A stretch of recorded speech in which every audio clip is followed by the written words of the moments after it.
matched well with this need that exists in the world. We're here in Uganda, outside of Kampala, running some field trials of new product concepts that we have for improving the toilets or latrines that people use in this area. That you can take and put over basically an open pit latrine, turn it into something that's much more like a modern toilet. We're getting help from Water for People, and UNICEF is also helping us with field trials of new product concepts. Our vision is reaching everyone, every household, every school, every clinic with safe water and sanitation services. Seeing a smile on someone's face, seeing someone's dignity up is satisfaction. Negujja kuva mu Water for People nga waliwo obuntu obugenda ku toileti obw'enjawulo ate omukisa ne gusooka mu disitulikiti yaffe ne bajja n'obuntu 5 ne tufunira omukisa kubanga twali tukize kuba naffe kukola y'ebintu ebyewa obuyonjo ne tufuna omukisa ogwo ne babutuzimbira ku bwereere olw'okugezesa naye tugenza okulaba ng'ekintu kirungi nnyo kikola bulungi nnyo eri obulamu bwaffe. So this is the first of 2 visits that we'll make. In this visit, we install the products, and we interview the family a little bit about what they like about different products or what they don't like about the toilet the way it exists today. So this is the new version of the Satopan that we just launched here in Uganda. The counter-weighted trap door. It's shaped in that way so it can open to a really steep angle, and that allows us to minimize the amount of water that the person needs to use when they use the toilet. Make sure it's level. 200 milliliters might be too much in the most arid, dry areas, and the product won't work there. So we wanted to minimize the amount of water and came up with these concepts that we're installing here. These use 200 milliliters of water. If it works for half of the population, it's going to be a big success. Partnership can help sanitation because when we are together, when these people come together, then it is easier to promote sanitation.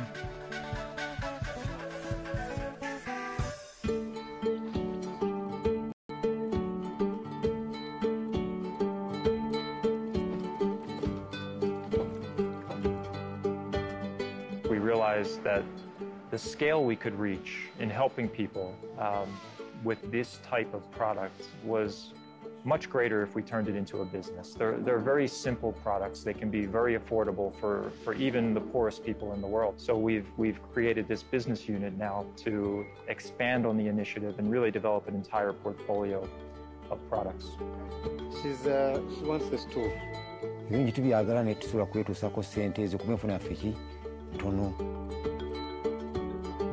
Partnering with local manufacturers, Crest Tanks keeps costs down and prices affordable to make a bigger difference in the lives of more people.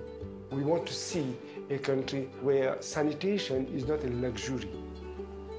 For the time being, we're creating the market awareness, reaching the people, let them appreciate the product, but I have no doubt that it would be a commercially viable business in the long term. These that we're starting with, these are the lowest price point sort of entry-level products. But there's a huge gap between the hole in the ground and a modern flush toilet. A few years ago, Bill Gates said that there are no smart people working in toilets. He meant that the best graduates are not saying that I want to go tomorrow to go make toilets, but maybe when people see the kind of work that we're trying to do, those kids at Harvard and Caltech will change their mind. Okulowooza kwange sente omuntu kwayinza okukafunira kubanga kalungi naye sinziira ku mbeera yaffe ey'ekyalo, enfuna yaffe na buli kimu. Tulowooza wakati w'emitwalo 2 n'omutwalo 1.5. Omuntu aba asobola okukafuna yeerekereza n'akagula olw'emirimu gye kakola.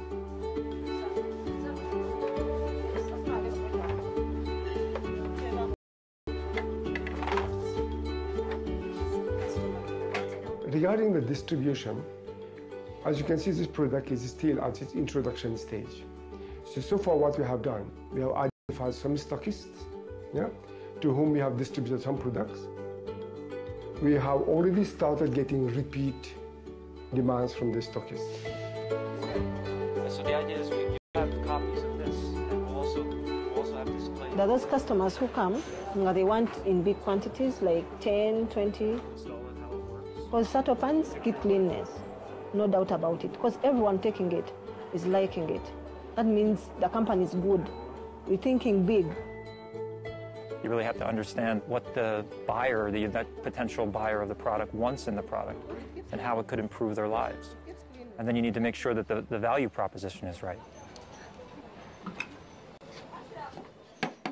When we continue this model of really understanding the consumer needs, designing something that's affordable and fits what people need, this will be more than 100 million people using these products just a few years down the road.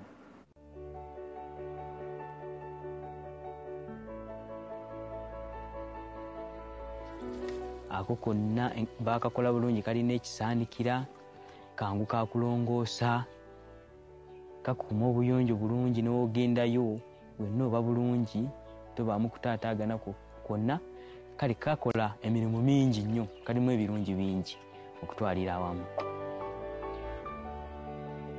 Nze kwegamba nagisangawo era naakajja okubeera nga kati ntandika okulaba omugaso gwayo. Ne okubeera ewaka tefulumya akawoowo kabi nnyo kwegamba nnungi singa oba nga naawe ogikutte mu mbeera eyeeyagaza.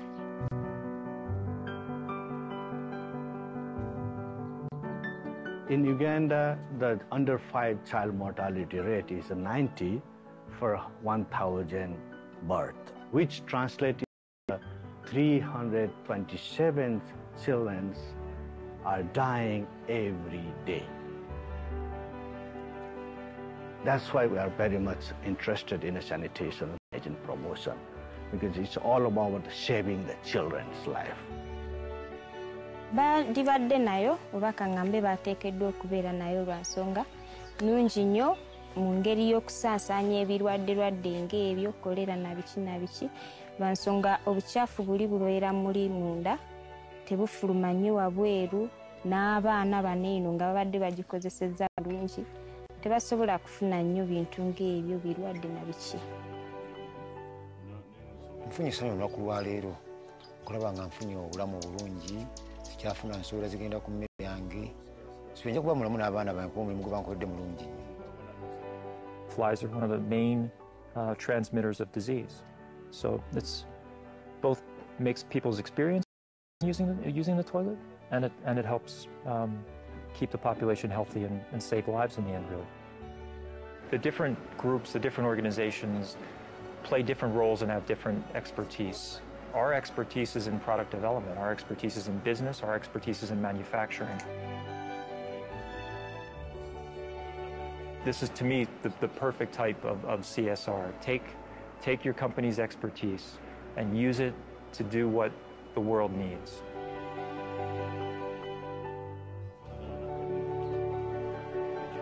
There's no one single solution fits all, but we're looking at how we can work with our partners to address a number of these different challenges.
This week on Africa Journal.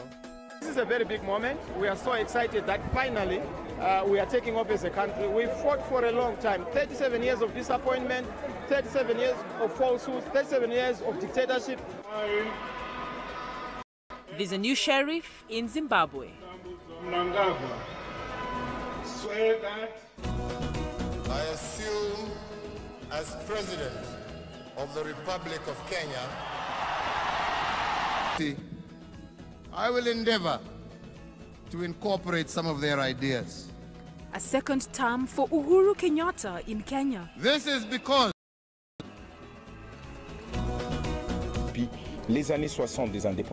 since independence in the 60s up to today, young Africans prefer risking drowning and going through terrible conditions to go to countries that can ruin their lives in order to escape the terrible conditions they live in. Tunes of liberation from Congo.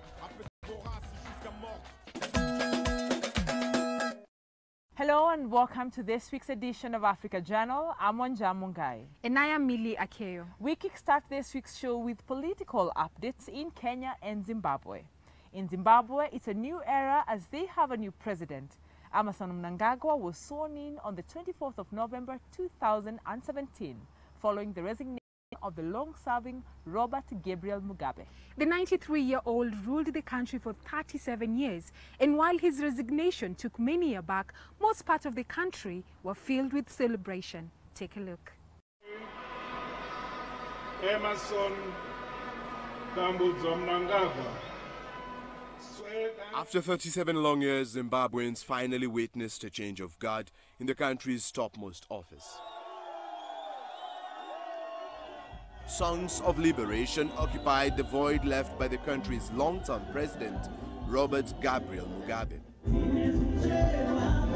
The streets of Harare, the country's capital, were filled with optimism. On behalf of Zimbabwe, I am so happy. We are liberated. I'm so happy for our children, for our generation. I believe this is the new generation, this is the new beginning. I was born in 1980. Mugabe was in power. For 3 generations, Mugabe has been in power. Everyone has been suffering because of Mugabe, and nothing was being done. His 3-decade rule as the country's president ended on the 21st of November when he handed in his resignation.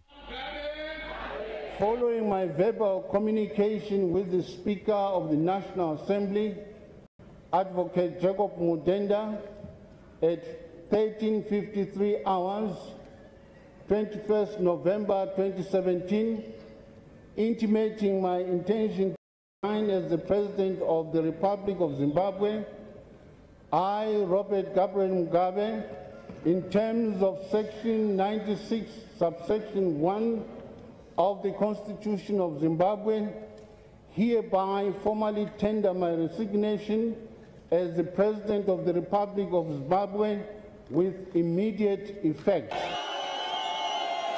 After President Mugabe's resignation, the Southern African country, once referred to as the jewel of Africa, looked to Mugabe's former ally turned foe to lead the nation. Emmerson Mnangagwa, aged 75, took over as the country's 3rd president a few weeks after being fired as the vice president, a post he held from 2014.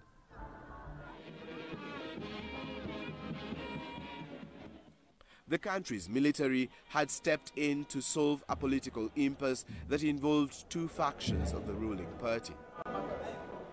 ZANU-PF, the ruling party since the country's independence in 1980, was divided between the First Lady, Grace Mugabe, who allegedly wanted to inherit her husband's seat, and the president's longtime friend, Emmerson Mnangagwa.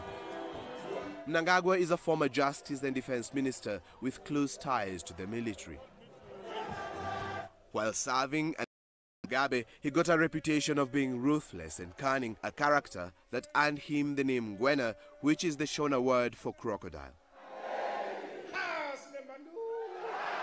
Emmerson hopes to guide the country to snap back to its former praises. No one is more important than the other. We We are all Zimbabweans.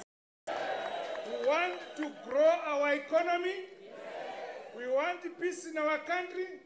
We want jobs in our country.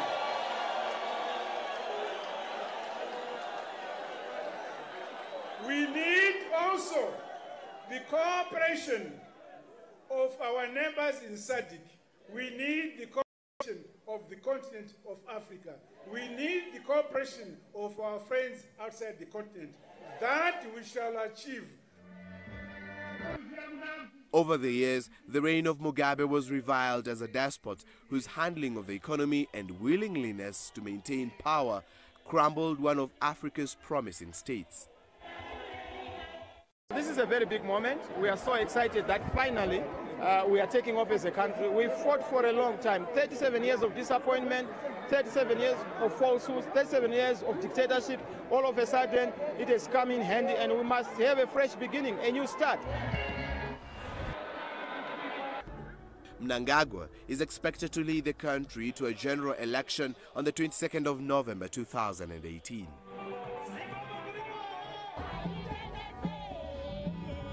For now, though, Zimbabweans will continue singing and chanting, hoping that the past will remain where it belongs.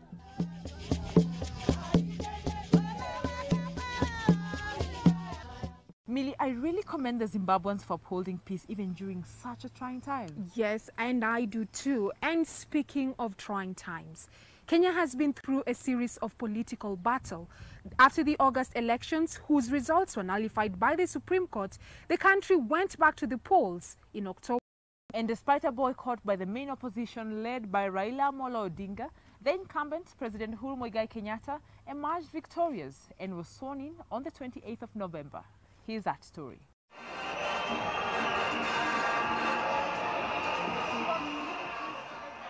The long-awaited moment for Uhuru Kenyatta supporters.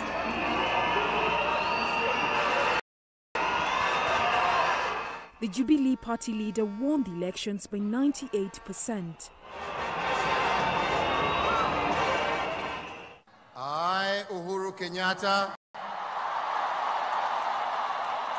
and that I will protect and uphold the sovereignty, integrity, and the dignity of the people of Kenya.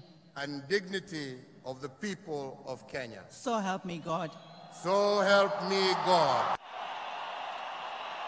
The inauguration comes after months of political twists and turns in the country's 5th general election since independence. 9 heads of states attended the event. Among them were Rwanda's President Paul Kagame, Uganda's Yoweri Museveni, and South Sudan's Salva Kiir, among others. 3 applications that we would like to The hear. October 26th elections were prompted by a decree from the Supreme Court that nullified results from the initial polls in August. Opposition leader Raila Odinga dismissed the results, calling it a sham.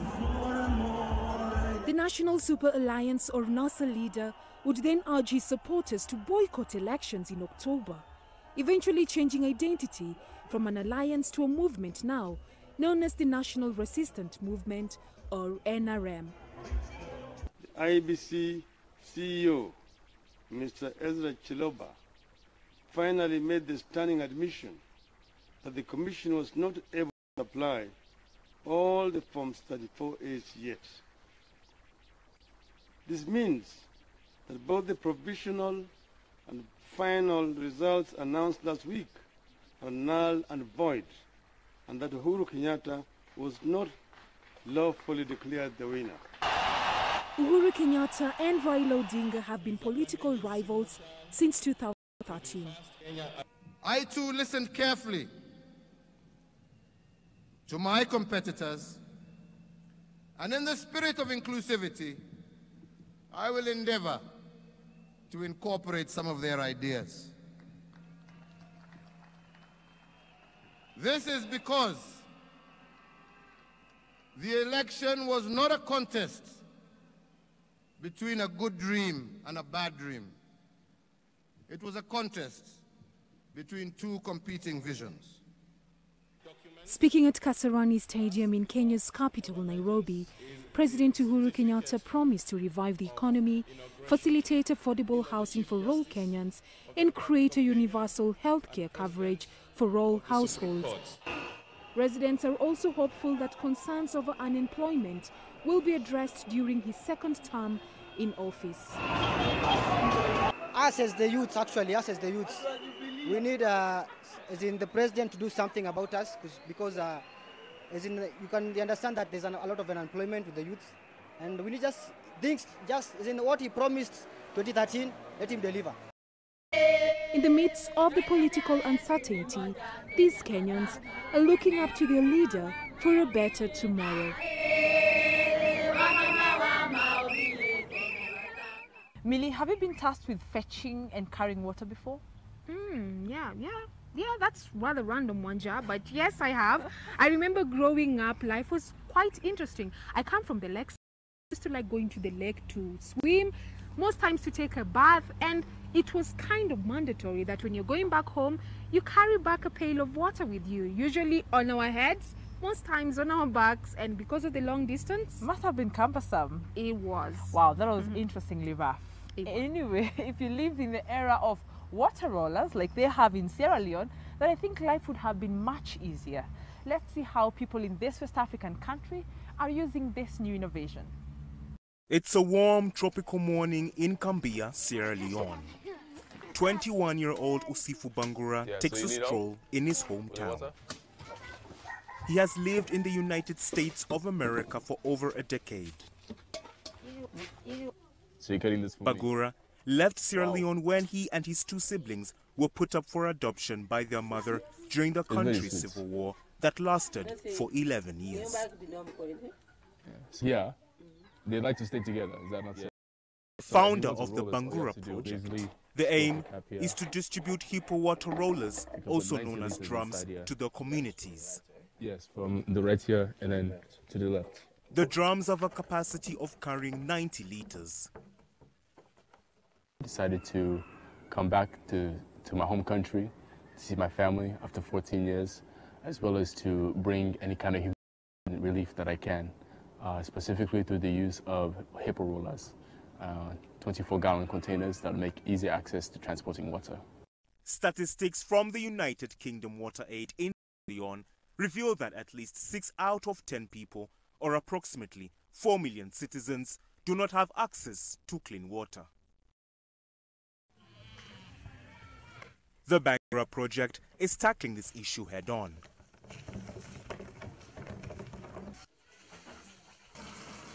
It's reduced child labor, and that's very, very great. And now, in those days when we didn't have it, actually, when we want to send our children, they cannot go. They are not happy because of, they enjoy this roller. It's very light and is easy to transport something like water. Water shortage has been an issue in Sierra Leone for many years. The United Kingdom Water Aid in Sierra Leone further states that over 1,200 children under the age of 5 die of diarrhea each year. This is caused by poor sanitation. One of the things that I want to do for this community, particularly in Cambia too, is talk to them about some of the developments I want to bring to Sierra Leone in the future, and some of their needs and priorities that they're encountering at this point. So we're going to go talk to some community members and get their opinions. He is not only quenching the people's thirst, but keeping them safe at night. At the time you give them this, I delivered mosquito nets to this house, and I want to know if they were of any use. Now they pick in. As young Sierra Leoneans continue rolling down the drums and enjoying availability of water, Usifu is bringing pride to his people.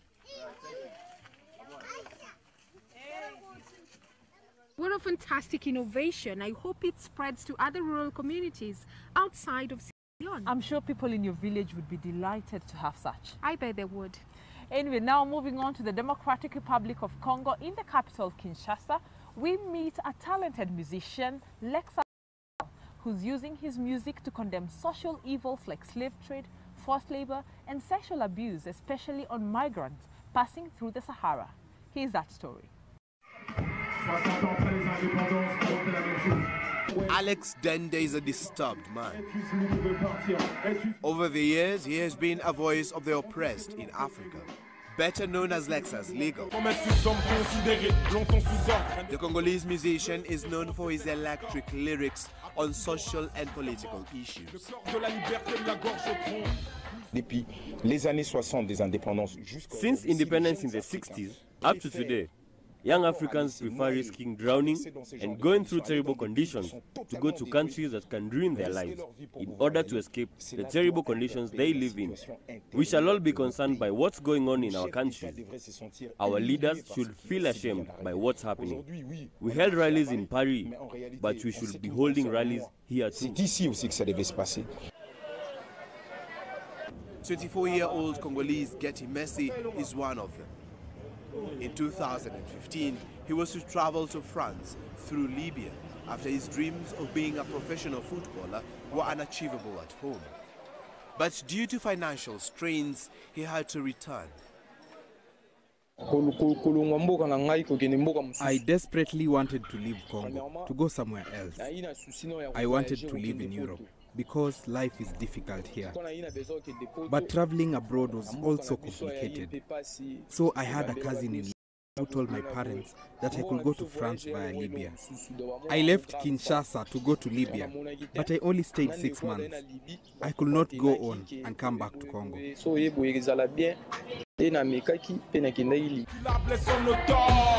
Known not to shy away from pressing issues affecting his country, the report prompted Lexus to call out on African leaders. The only thing we can say is that there is no place like home. But in this case, home does not give these young people hope for the future. The best thing is for everyone to stay home and work together on these issues and make their voices heard, and to call on the leaders who have held us hostage to act so that we can make changes, and I think we can work towards a solution.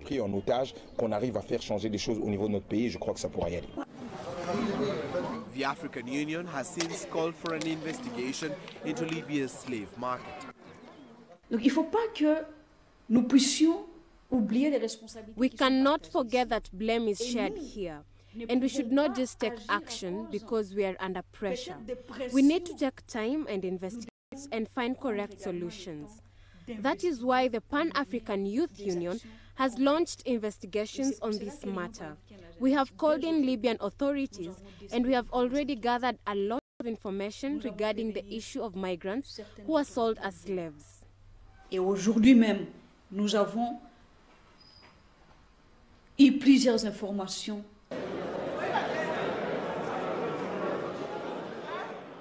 At least 250 Cameroonians have returned home from Libya just days after the media reported the slave trade market that angered the world.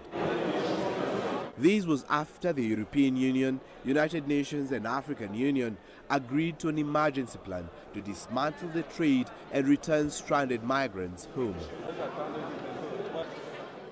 Music is such a powerful tool for social transformation, yeah? Indeed. Yes, and if you have stories that you'd like featured on future episodes of Africa Journal, please write to us on our Facebook, Twitter, or the email address on your screen.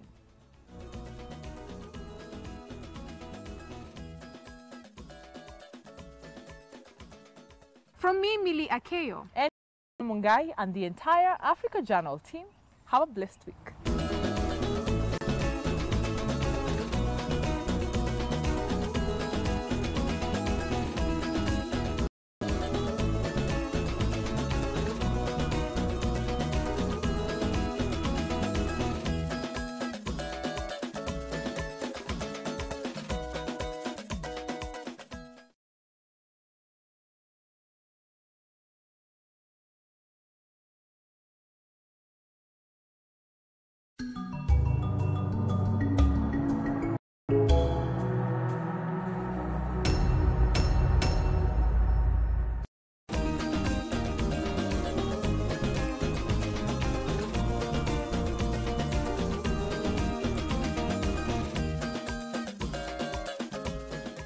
This week on Africa Journal. Après la deuxième trimestre, je suis tombée enceinte. When my partner found out out that I was pregnant, they chased me out of the house. I heard that there was a woman who helps young women who have fallen pregnant. I went to her house and told her my story, and she...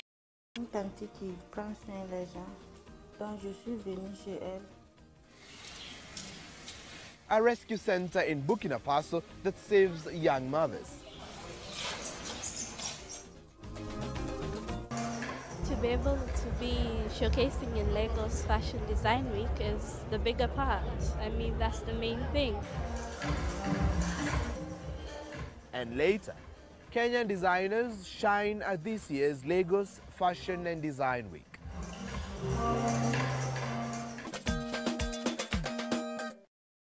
Hi, welcome to updates from around the continent here on Africa Journal. I'm George Mutero. African countries account for the highest number of teenage pregnancies in the world.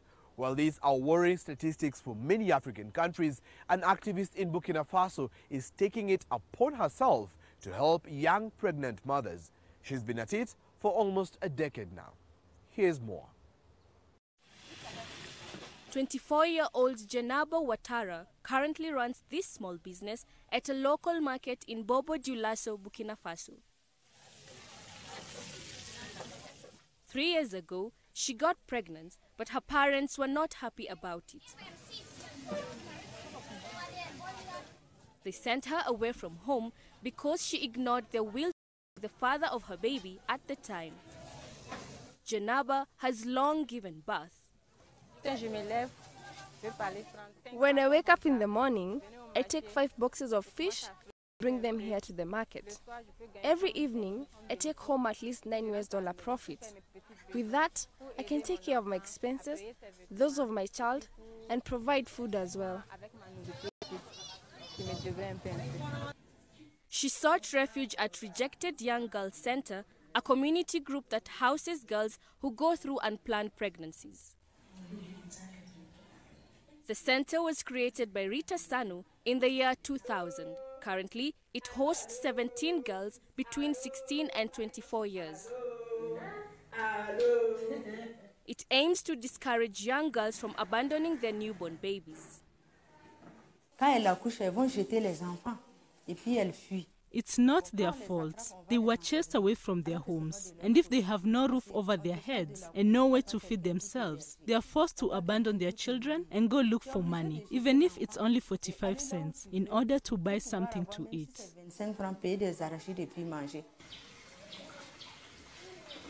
Rita partners with volunteers who act as host families to the young mothers. They also rely on funding from well-wishers and contributions from its members.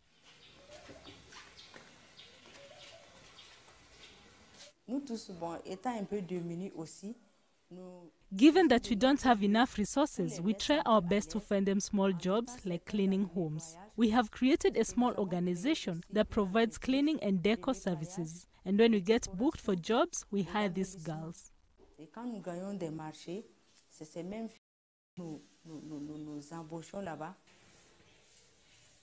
22-year-old Caroline Bazemo is a young mom to an 18-month baby. She has lived here for the last 2.5 years.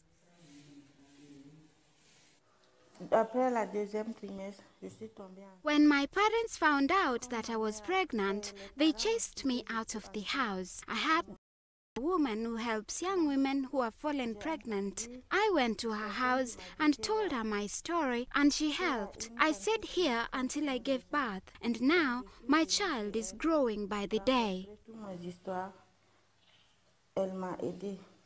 According to United Nations 2015 report, Africa has the highest teen pregnancy rates with 18 nations top global lists. UNICEF has also warned that numbers of women married as child brides in Africa could double to 310 million by 2050 if current trends continue. In Burkina Faso, this is partly due to early marriage, teenage pregnancy, and poverty.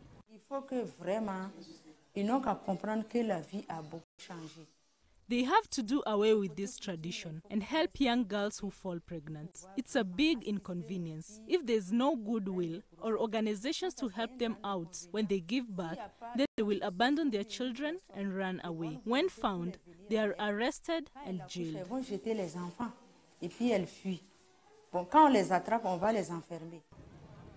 Amid the concern about such hazards of teenage sex and pregnancy, Rejected Young Girls Center toils to restore the dignity of vulnerable girls like Janaba and Caroline. Now, if you dance or watch people dance, you must have heard of Ethiopia's Destino. This dance company is fully dedicated for artistic education for the youth. This year, they took their education a notch higher by organizing the country's first dance festival. Here's what you missed. From waving hands, snapping feet,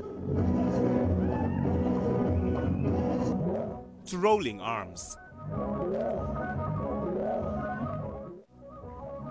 These youngsters showcase their moves at the Destino Festival, Ethiopia's first international dance event. This show was founded in February 2014 by Adisu Demisie and Junaid Jamal Sendi. The two organize dances from all over the country to create opportunities for teenagers. The plan is to expand Ethiopia's traditional dances to the rest of the world. Promoting Ethiopian culture, which is to promote Ethiopian traditional dance through contemporary dance. What we are trying to do is we want to fuse Ethiopian traditional dance with contemporary dance and create our own color. That's what Destino is doing. The event makes room for everyone with a dancing talent.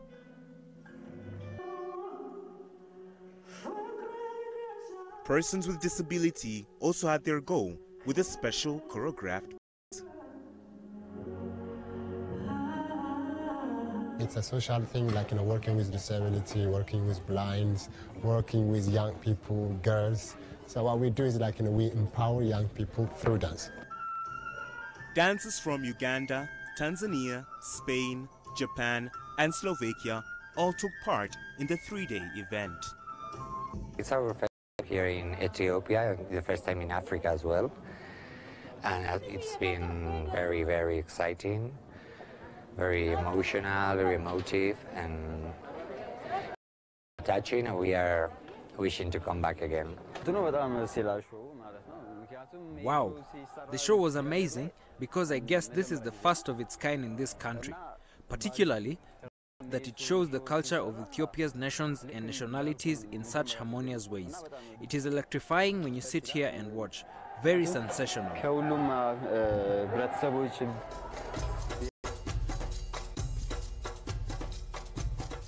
The group lives their everyday life in the dance mode. Their unique sense of moves attracts many others very easily.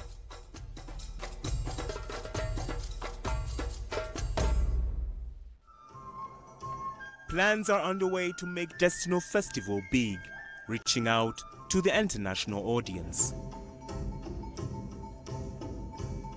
As a feature, we just wanted contemporary dance to spread in the whole Ethiopia, and we want to train young offenders, stray kids, orphanage for 3 years, and for 12 of them, the aim is to make them professional dancers, where they could use it as a career to change their lives. Through its history and culture, Ethiopia brings out the knowledge and enthusiasm. But as for the dancers, it surely portrays the shortcut to happiness. I surely hope you learned some new moves and gained new skills. Now let's strut Nigeria's runway as two Kenyan designers wowed the audience at this year's Lagos Fashion and Design Week. Dazzling on the runway. The Lagos Fashion and Design Week was graced with class and panache. Since its launch in 2011, it has become one of the most popular events on the African fashion calendar, shining a spotlight on local designers. Africa has always been inspiration to the global fashion industry for decades in trying to draw attention to Africa shaping fashion's future. It's not because it's something new. It's because, you know, we just want to draw people back again that, guys, you know what, we have what it takes as a continent. We have what it takes as a continent to design fashion for Africa, by Africans, to be consumed in Africa. This year's fashion theme was Africa shaping fashion's future. The richly decorated and bold details of the outfits stood out. From lace to thick material, each designer's inspiration was well represented. This time, Heineken was the headline sponsor of the 2017 Lagos Fashion and Design Week edition. It is the brewers' third time to be the guarantor of the event. However, it's the first time showcasing their designs on this podium. What emotions?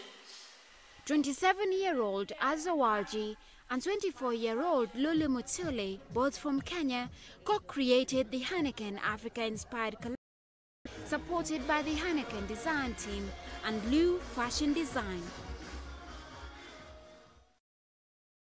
It was a lovely experience actually working with the company to be able to create a collection that suits their brand. Given that it was a collaboration, which is definitely worth noting, I'm excited that I'm surprised that I was able to in a tight time frame, but again, of course, because we had a lot of ideas and a lot of creatives that definitely understood the wavelength that I was coming from, I'm very grateful that it all came together because of this. The duo were among 10 finalists who participated in the Heineken African-inspired fashion challenge held in Kenya's capital, Nairobi. They were required to design a bartender outfit incorporating the symbols of Heineken's light beer brand on an African fabric. The Lagos platform was significant to them to present their craft and skills. To be able to be showcasing in Lagos Fashion Design Week is the bigger part. I mean, that's the main thing. It's definitely helped me. I will say that I'm very fresh back into the market. I've been back in Kenya for about a year, officially. And so joining with this project with Heineken was very much a blessing. And I hope more things unfold. A total of around 50 designers from New York and 9 different African countries showcased their work. Spearheaded by their tagline, "Open Your World," Heineken expressed their attachment to fashion. I think there's a very nice match between that theme and what we've been doing. So we were looking for sort of reinterpretation of African fashion from what you would traditionally know. So that's future driven, that's innovative. And the Heineken brand with its Open Your World theme and progressive mindset is future oriented. So I think it beautifully comes together. The Lagos Fashion and Design Week has also expanded its scope of works by creating 2 main platforms that run concurrently with the Fashion Week: the Fashion Business Series and Fashion Focus. Before, I didn't really get that fashion was this intense and serious, because I mean, and it's so diverse. There's so many different styles I've seen here. As I was sitting down, I actually was having a lot of ideas coming to my head. Yes, I think it has actually widened my horizon. As the models walked the event away, the designers beamed with pride and confidence to hit the fashion market.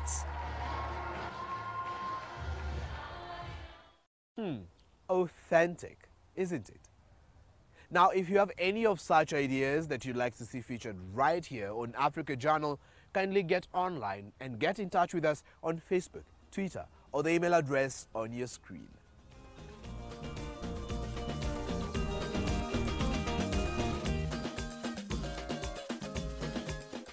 From me, George Mutero, and the entire Africa Journal team, have a blessed week.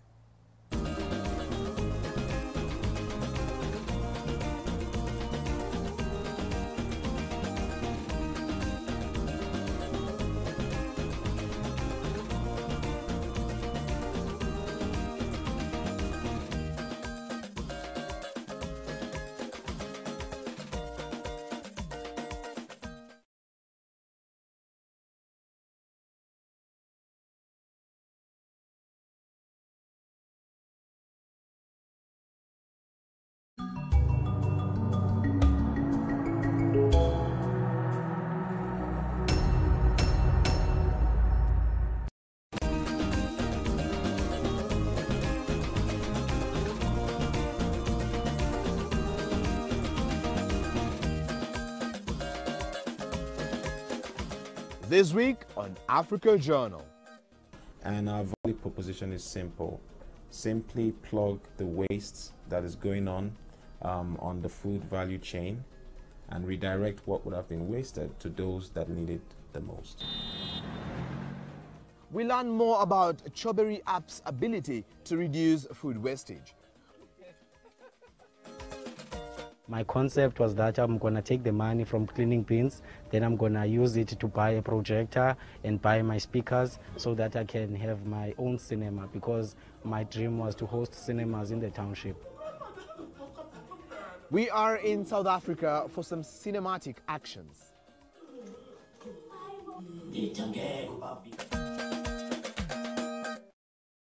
Hi and welcome to this week's update from around the continent here on Africa Journal. I'm George Mutero. Do you throw away food because of spoilage? I know many families around the world do. Not only them, but convenience stores and supermarkets also throw away food once it reaches expiry date. However, in Nigeria, one young software engineer has developed Choberi, an innovative app that feeds many Nigerians who are suffering hunger. Here is how it works. About 2.5 million people suffer from inadequate nutrition in Nigeria, according to a 2016 report by the Fight Against Hunger program. It is such figures that have seen Nigerian Oscar Eponimo develop the Choberi app. The software provides food data about to expire to retail merchants. It is then sold at discount prices to children's homes and low-income communities. The shorter the shelf life of an item, the larger the discount is applied by the app. There was a phase in the family where my dad was temporarily ill and out of work, and I remember vividly during that time period, the challenge at home was access to a wholesome meal, a quality meal. We could go a day or two without having a quality meal, and this was something that affected me psychologically and also impacted on my academics. And I always said sometime in the future I would resolve this problem. I would leverage my abilities and capacities to ensure that others don't go through what I went through. The app also allows donations of products like cereals, cooking oil, and powdered milk from supermarkets and retailers. Through the app, food that could be wasted is utilized. Discarded food often ends up in landfills where it rots, releasing harmful greenhouse gases. But Oscar hopes to bridge the gap through the Choberi app. And our value proposition is simple. Simply plug the waste that is going on the food value chain and redirect what would have been wasted to those that need it the most. The 30-year-old won the 2016 Rolex Award for Enterprise. The award by the Rolls Laureates recognizes extraordinary projects benefiting communities worldwide. Choberi currently has 20 retailers. It reaches about 300 people in Lagos and Abuja. The app helps feed 150 orphans and children at risk. Chizoba Ugu, a widow and a mother of 3, uses the app to provide food for her family. It's so difficult for to get food to feed my family because I don't have work to do. So it was people's help that I managed to feed my children. But now things will be better for me. In 2014 to 2016, 223 million people in sub-Saharan Africa were faced with hunger or undernourishment, according to the UN Food and Agriculture Organization, FAO. This was the second largest number of hungry people in the world. Well, we are looking to impact 50,000 to 100,000 households with affordable nutrition by 2018, by the end of 2018. And the long-term goal is to have this platform evolve into a big data platform.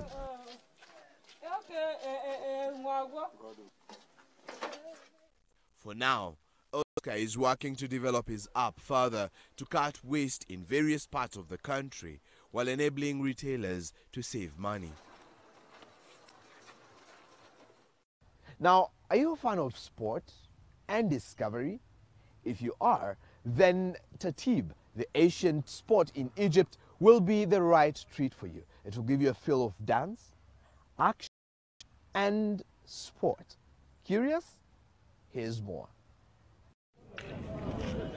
Quick thinking, speed, and stick combat are results to an Egyptian martial.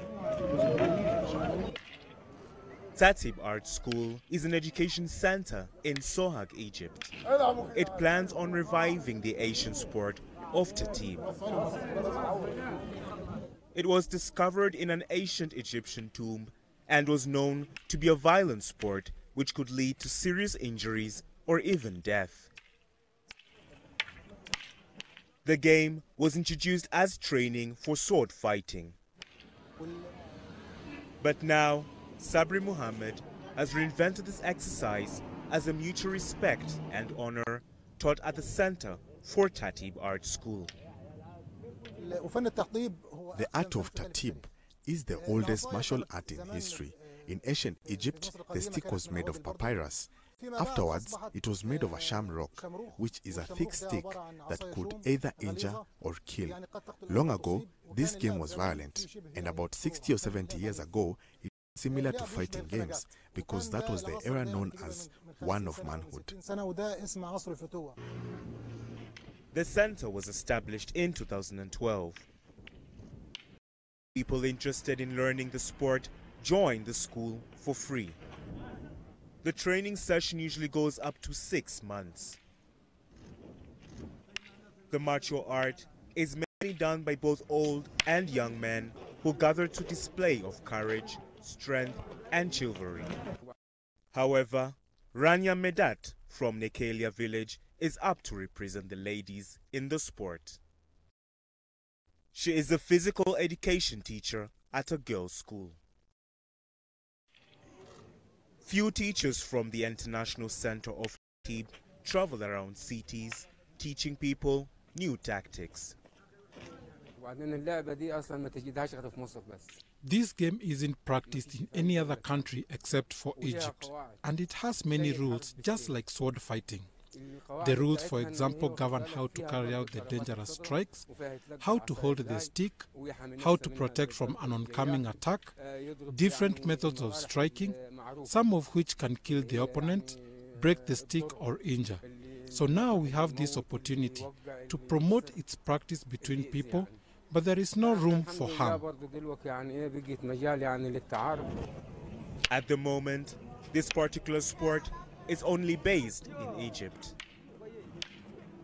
Its main aim is to preserve the heritage of the Tatib people. Sabri, however, hopes that one day this traditional game will be an international art. The images of Tatib had been found next to wrestling on pharaonic sketches on temple walls. We can make use of Tatib by forming an international body that can organize international championships, and will benefit from this a great deal, monetarily, and also by spreading our culture and heritage to other people. Shortage of teachers is a challenge for Sabri, but he still hopes to offer the world this extra spin.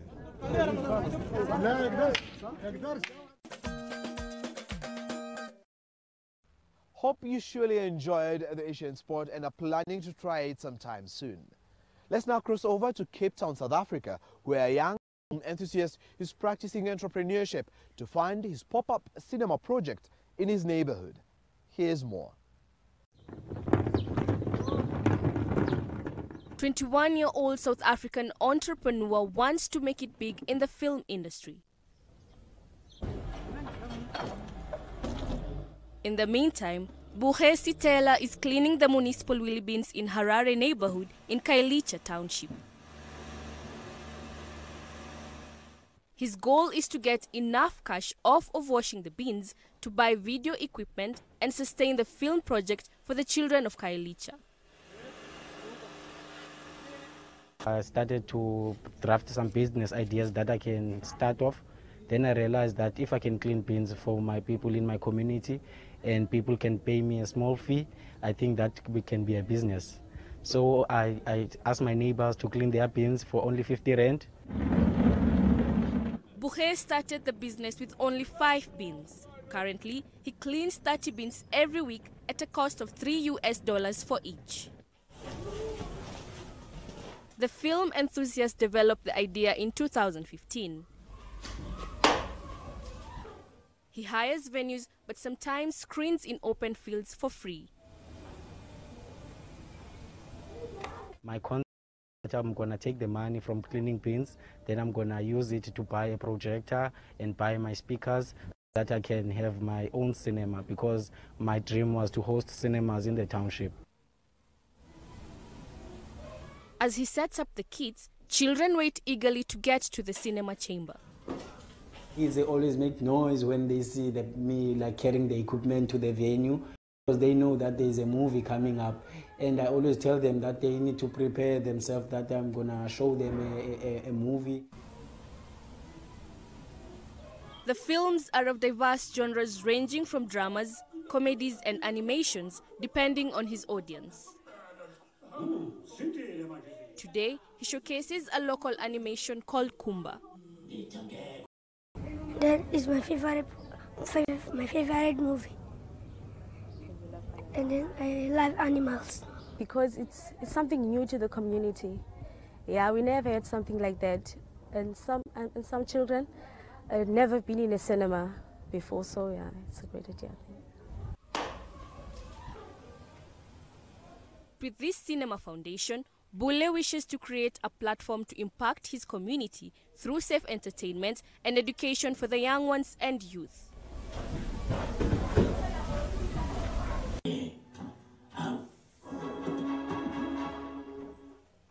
That I have enough movies to screen, so I can play various movies and different movies for them. So I think that if I screen movies for them on the weekends, I create a safe space for them, and then we can educate ourselves with movies, and we can get inspiration from the movies. Growing up, Bule wished to watch films but never had a chance. He now finds satisfaction in offering disadvantaged children and youth the opportunity he never had. He purposes to expand this project to townships across South Africa.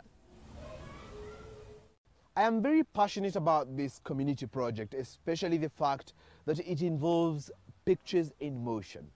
However, if you have any interesting stories that you'd like to see featured right here on Africa Journal, kindly get online and get in touch with us on Facebook, Twitter, or the email address on your screen.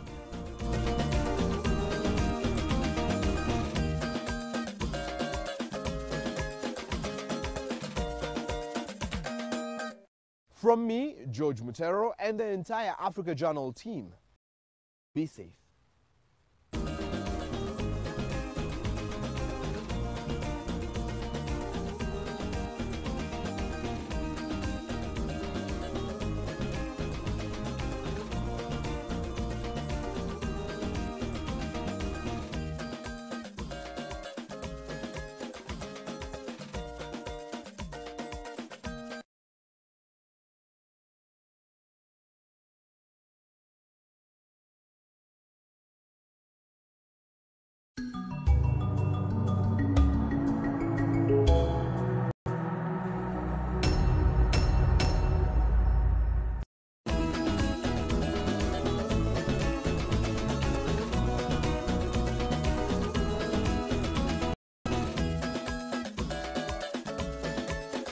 This week on Africa Journal.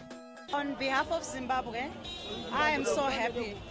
We are liberated. I'm so happy for our children, for our generation. I believe this is the new generation, this is the new beginning. 2017, a historical year for African politics. I'm still in a learning stage. I wouldn't say like it's joyous and stuff, but I'm still in a learning stage when I can see a light, and a very big light at the end of the tunnel. An African artist got daring.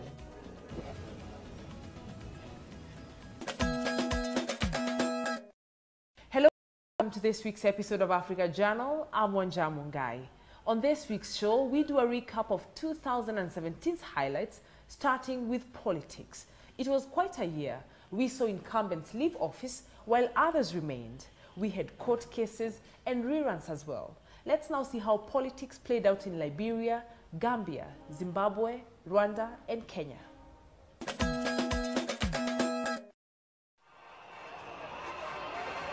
"2017 has been a vibrant political year for Africa. It dawned with a revolution in the Gambia. Adama Barrow became the third president in January 2017 after defeating Yahya Jammeh in the elections. Jammeh's refusal to concede defeat resulted to a political standstill and a military intervention by ECOWAS community. At the 28th African Union Summit in Ethiopia, the United Nations Secretary General Antonio Guterres awarded the ECOWAS community, led by Her Excellency Ellen Johnson Sirleaf, for defending democracy in the Gambia. Liberia would see the last of Ellen Johnson Sirleaf as the first female head of state. She has ruled the country for 2 terms. She broke the record for being the first female president in Africa. In the 10th of October elections, 11 candidates were in the race. Football legend George Weah and former Vice President Joseph Boakai were the bigwigs.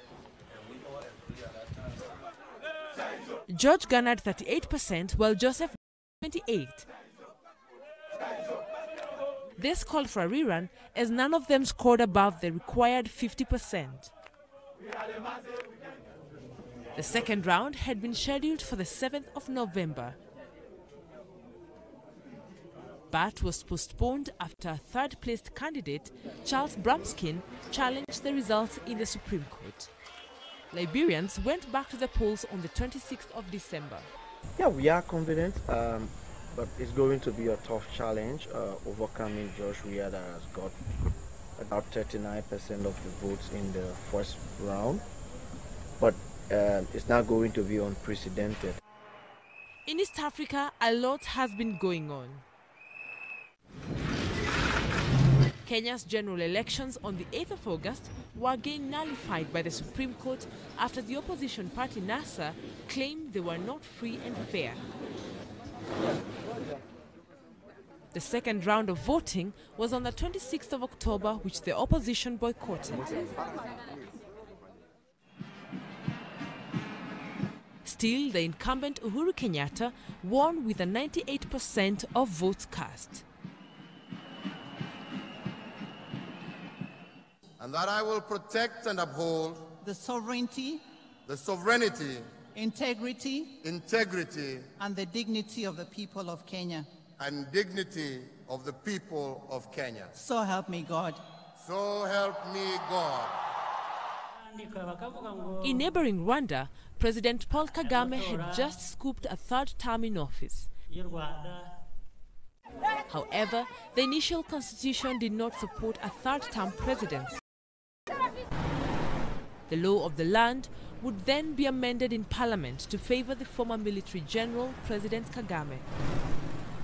We have progressed. For the moment, I produce pottery. I do all kinds of jobs to survive, and I still work on the land. Down south in Zimbabwe, 23rd of November would be their new dawn. Emmerson Mnangagwa, a former justice and defense minister, was sworn in as president. No one is more important than the other. We are all Zimbabweans. We want to grow our economy. We want peace in our country. We want jobs in our country. For 37 years, former Southern Rhodesia only knew one head of state, the educated Robert Gabriel Mugabe. The man who had 9 degrees and the founding father that inspired the economic boom of Zimbabwe in the early 80s and 90s. On behalf of Zimbabwe, I am so happy. We are liberated. I'm so happy for our children, for our generation. I believe this is the new generation, this is the new beginning. With incumbents leaving office, it is hoped that 2017 is a game changer for a seemingly booming democracy in Africa.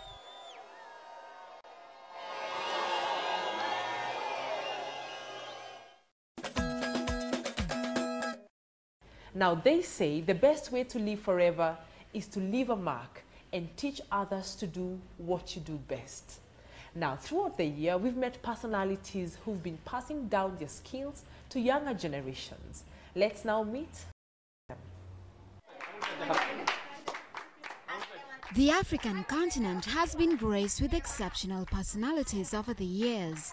This year, Senegalese Grant Karima is remodeling the education system through her play center in Dakar. Her aim?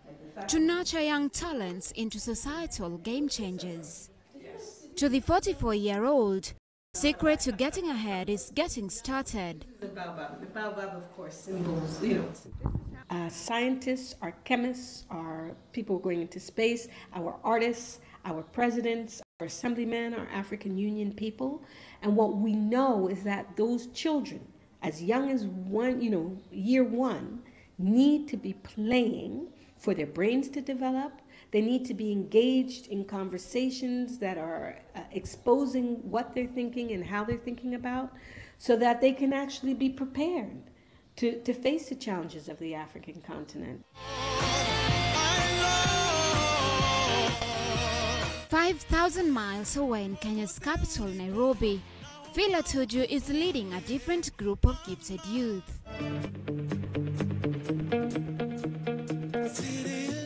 The 34-year-old musician is the Red Fourth Chorus founder and director.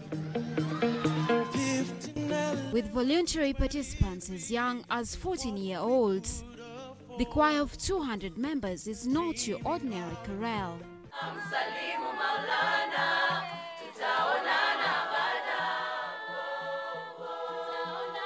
The choir is about bringing young people together.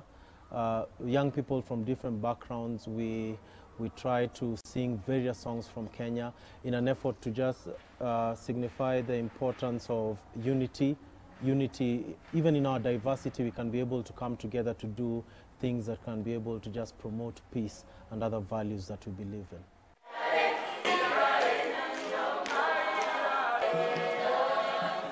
Phila's music journey has come a long way. He could not raise the fees required for a scholarship at the Berklee College of Music in Boston, United States.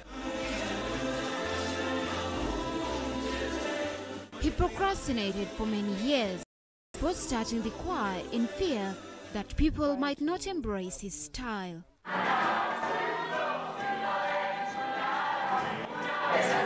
Years later, the society has embraced his creation with overwhelming reception.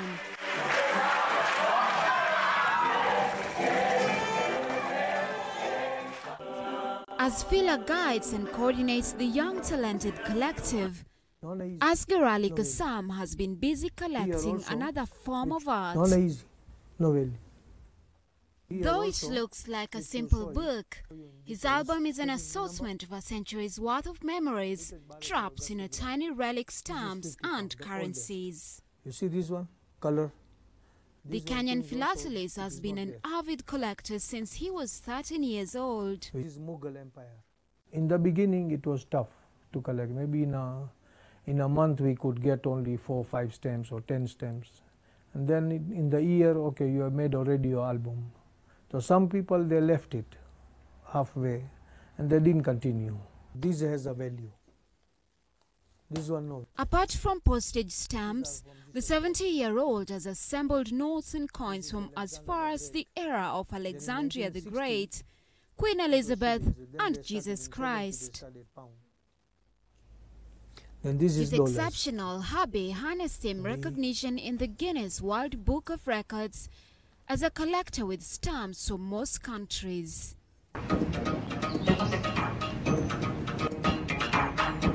Next door in Uganda, we met Paul Mwanguzi, popularly known as Master Black, an ex-kung fu professional turned trainer who uses his skills to treat fractures and broken limbs.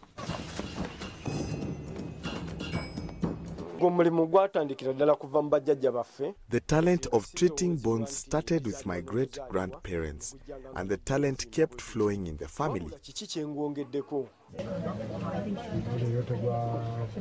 It is when he traveled to China back in the 80s that the 38-year-old ventured into martial arts, becoming a guru among his peers. Now back to his motherland, the father of 8 is using his magic hands to make members of his community fit again. In a day, Paul attends to close than 40 patients, an activity that has his wife and kids hop in to help reduce his workload. For Grant, Phila, Askarali and Paul, making a positive impact in the community is their main goal, and they are not shying away anytime soon. Africa for its culture, rich heritage, and great exemplary artistic works. Year 2017 on Africa Journal, we had quite a lot to write home about.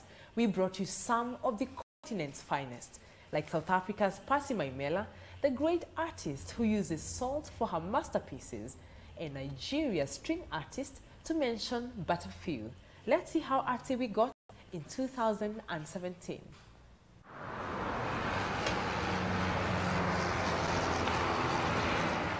With art industries blooming in Africa, artists are up their game.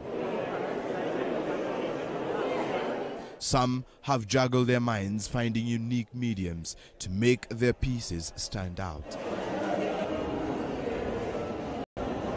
South Africa's Percy Maimela is one of them. The 31-year-old uses salt as his medium.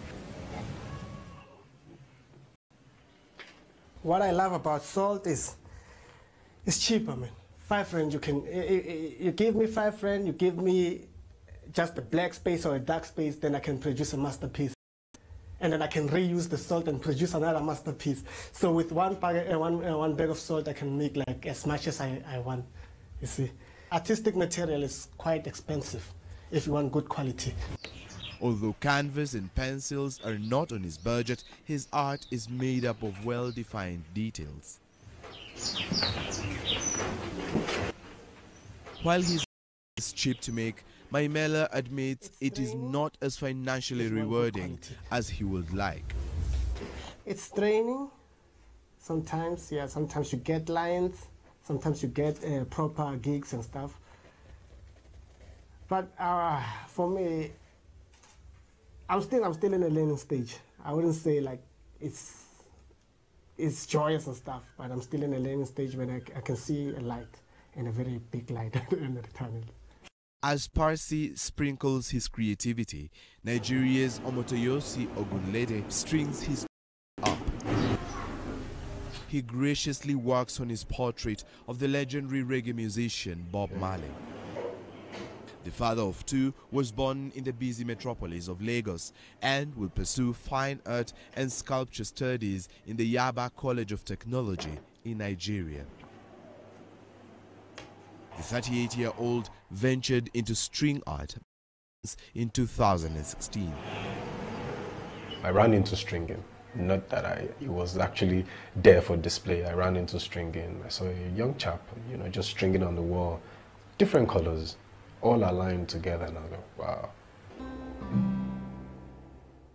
A portrait takes him between 2 to 3 weeks to complete. Basically, how I started this was I took my board. On my board, I have my picture of Bob Marley, the legend. I traced it on the board. After tracing on the board, I nailed. After nailing, color background. After coloring the background, then the stringing. His sell for $260 and above, depending on size. Since I started, the acceptance has been remarkable for me, though, and based on the fact that I love what I do, I enjoy what I do. Through practice, Omotoyose has become a master of the thread. Kenya's David Otieno works in the same path as Omotoyose. He started the art as a hobby and found it exceptional with time. For the two creative geniuses, the journey has had common challenges. The most challenging thing is getting the customer. Someone might see your product on as a picture. The person's mind goes to, this is a painting. You see, so if you tell him, he or she, it's not a painting, it's a string, he doesn't believe it. As the two intertwine their future, 23-year-old Al Habrouk can't wait to set his portraits ablaze. I wanted to make something good out of something that is considered harmful. He breaks a cigarette in half, then traces out an image with the fine flakes of tobacco. He then sprinkles gunpowder and sets it on fire. Residue leaves scorch marks of the portrait. The idea is that I'm trying to make the art live longer. I really get upset when I work hard on a drawing, and when I move it, it's as if I was drawing with salt or something. I want to save the artwork in this form. The university student ventured into this form of art 2 years ago. So far, he hasn't set a price for any, but he's using the power of social media to popularize his newfound passion. As soon as I uploaded a drawing on Facebook, no one had seen anything like it before. The first comment I got read, "You finally found a good use for tobacco." The message was very easy to understand, which is true. With all these creative minds in the continent, it is proof that art comes in different forms and Africa is receptive to all.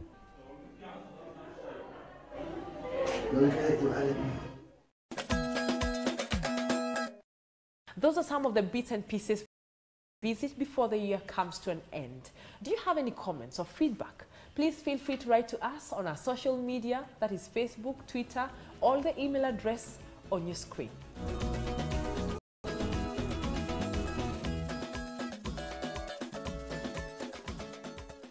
From Iwanja Mungai and the entire Africa Journal team, have a lovely 2018.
Welcome back for the panel. It's been a lot of intense discussion and conversation. We appreciate your being here for Africa's Transformation, welcoming 92 member councils of the World Councils of America, and welcoming the audience of Africa Today TV. It's great to be broadcast across the nation. I want to thank the World Affairs Council of Washington, D.C. for making this broadcast possible, and especially to Heidi Shoup, President of the World Affairs Council of Washington, D.C., and Tony Cully Foster, my friend, who was instrumental in arranging this opportunity as well. We're delighted to have a distinguished panel and also a distinguished moderator, Karen Attiah, Opinion's Deputy Digital Editor and Producer of The Washington Post. She has several years of experience writing on and reporting about international affairs, culture, economics, and development, with a particular interest in West Africa, from which we've seen so many difficult headlines these past few weeks. To her immediate right is Todd Moss, Chief Operating Officer and Senior Fellow for the Center for Global Development.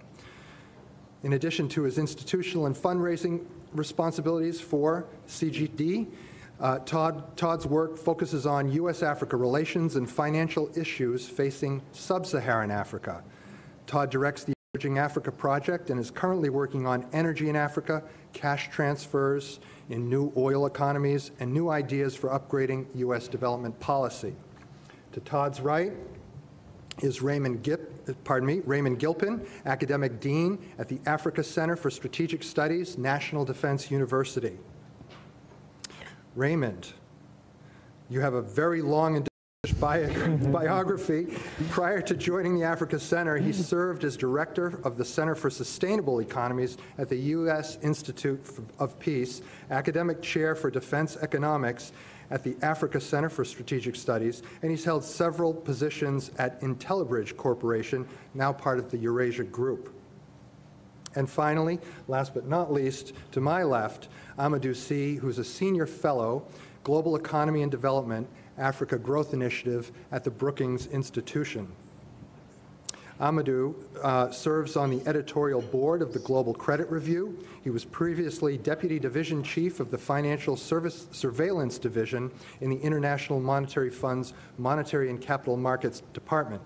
There he led the Financial Sector Assessment Program for the Democratic Republic of Congo, served as Deputy Mission Chief for the Italy FSAP, and participated in the France Article 4 mission. He focuses on banking, capital markets, and macroeconomics in Africa and emerging markets. Welcome to you all. This is going to be a great program. Thanks very much.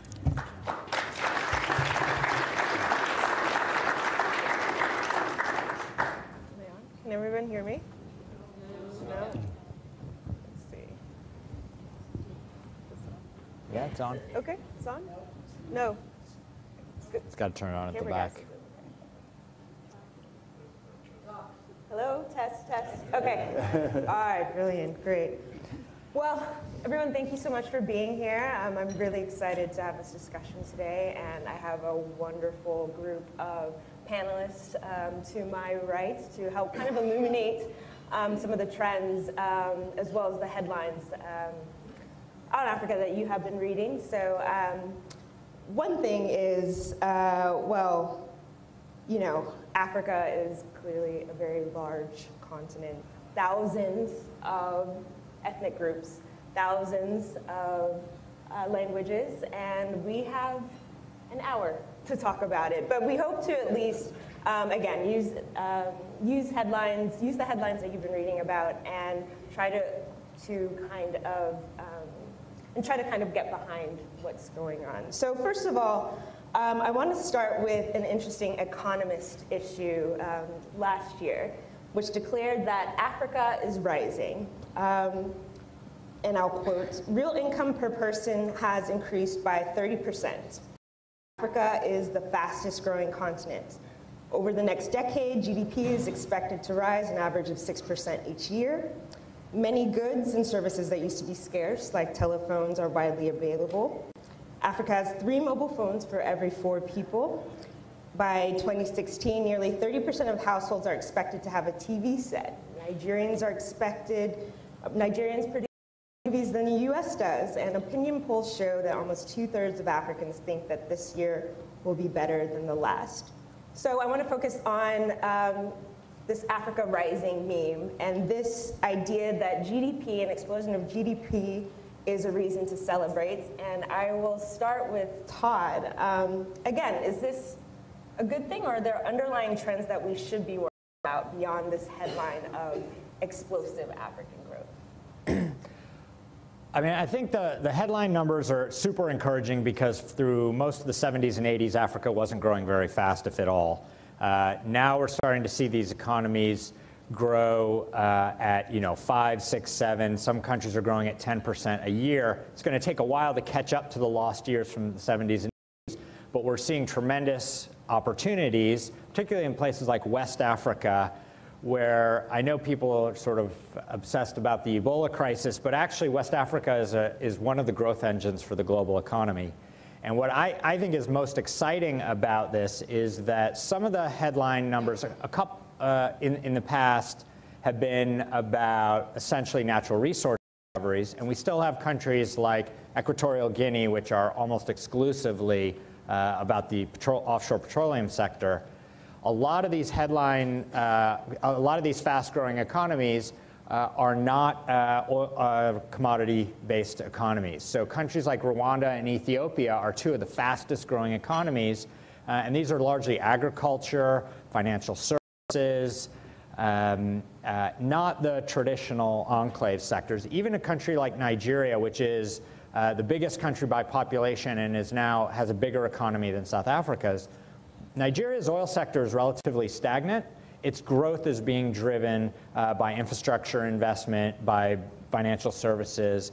And why that's exciting is because that means those other sectors filter down into the population. So it's not just a small elite that have access to oil money that's getting rich. We're actually starting to see the rise of middle classes, which then has all these follow-on effects. So I think that's the exciting trend.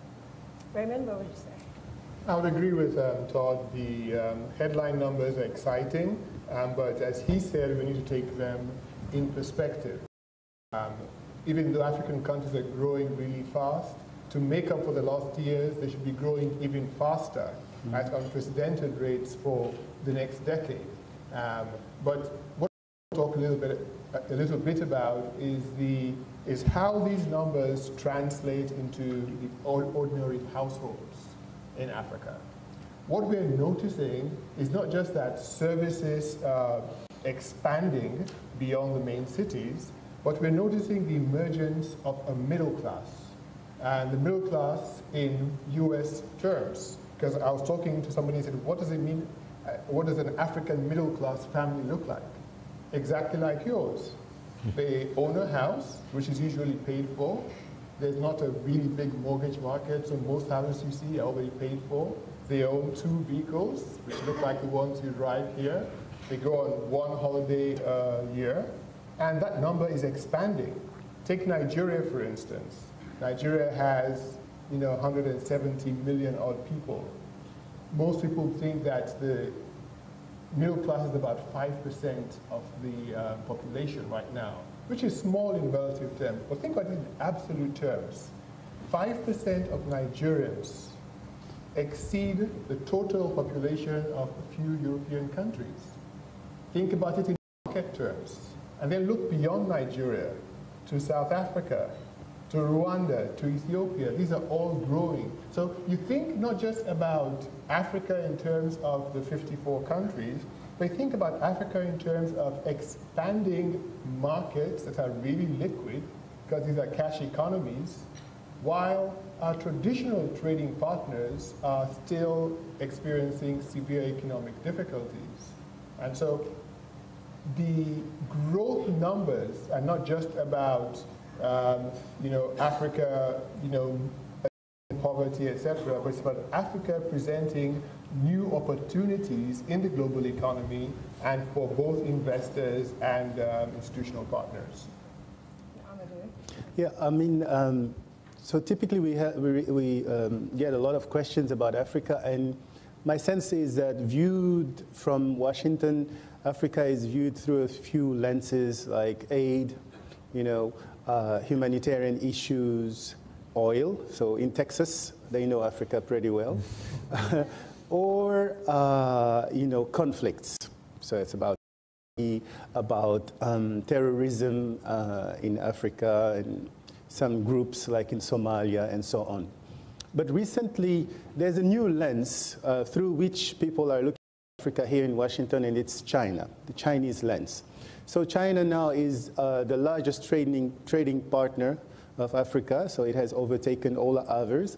And if you add other so-called BRICS, Brazil, India, and even South Africa, Africa is getting globalized increasingly through China and through these other emerging markets.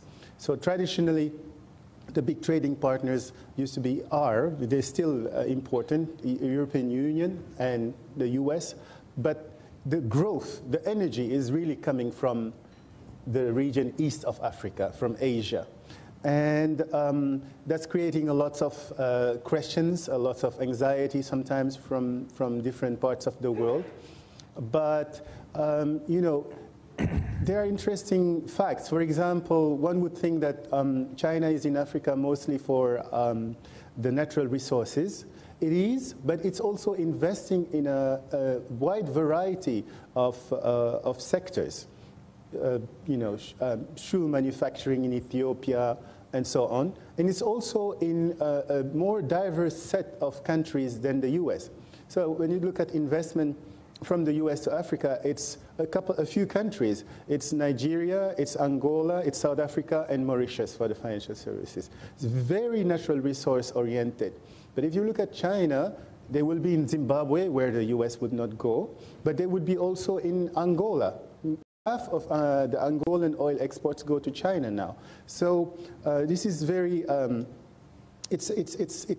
so China is playing this catalytic role, and hopefully it's pushing other partners to really look at Africa with a new sense of opportunities. Yeah.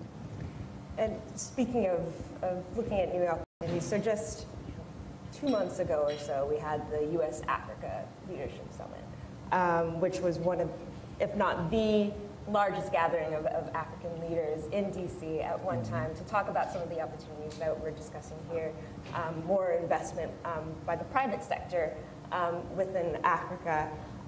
So I'm wondering, representing a new era for U.S.-Africa relations and for U.S. direct investment in Africa. I'll start with you, Raymond. I think the U.S.-Africa Summit provides a lot of opportunities, but there are also great challenges ahead. Amadou mentioned the investment dimension. We don't have a lot of American companies investing in Africa. There are a number of reasons for this. What are some of those? You could talk about familiarity with the African trading environment. You can talk about institutional issues. You can talk about corruption. There are a number of things that really do need to be addressed. But if you do look at the data, things like the World Bank's doing business reports, most of the good performing countries are countries that are taking steps to address things like the institutional rigidities, the regulatory challenges, and corruption are African countries. And so some efforts are being made to make Africa a more appealing destination to U.S. investment. But the other dimension is one of governance. And I was really happy that at the summit, a lot of time was spent looking at not just governance as we would think about it generally from a democratic perspective, but also governance from a security perspective. Most of the African countries that are struggling have had recent security challenges. So we do need to revisit the security paradigm and the way we engage with Africa as far as security is concerned. And at the meeting, we unveiled a number of initiatives, 2 of which focus squarely on governance issues and security. And I think these are very interesting developments that would start creating the sort of trading partners that would make us all feel a lot more comfortable and confident in the future. Are we seeing a reset of sorts in the U.S.-Africa relationship? Are we seeing, on one end, are we seeing a move away from looking at Africa as a charity, more of a, trade not aid? Are we going towards that sort of relationship with Africa? And then another question that was brought up quite often during the U.S.-Africa summit is, now is the U.S. playing catch-up with China as far as its engagement on the continent? Amadou. No, I think I wouldn't overlook what the U.S. the U.S. engagement with Africa. I mean, there have been a number of great initiatives. We can cite President Clinton's Africa Growth Opportunity Act, which allows a quite substantial number of products from Africa to come duty-free to the US. President Bush also has done a lot in terms of the health, AIDS, and I think the new thing here, what struck me was one, the involvement of the business community. It was the first time really that many African presidents were sitting where you sit and listening to business people from Africa and from the US tell them what their thoughts about the continent was. So I think that business element, and of course the new initiative, the Power Africa one, which is consistent with this new thinking in Africa that the economies need to transform themselves, this transformational agenda, and that, for example, infrastructure bottlenecks are really costly, and we need to have better infrastructure and more infrastructure. So, I mean, that also leads me to the fact that, so that we understand, some other parts, though, of this transformation we need to understand better. For example, if you look at the labor in Africa, a lot of labor is leaving agriculture, the rural areas, to go in the cities and to go into services sector. So how sustainable is this new growth engine is? And we have very interesting questions, less answers, but good questions.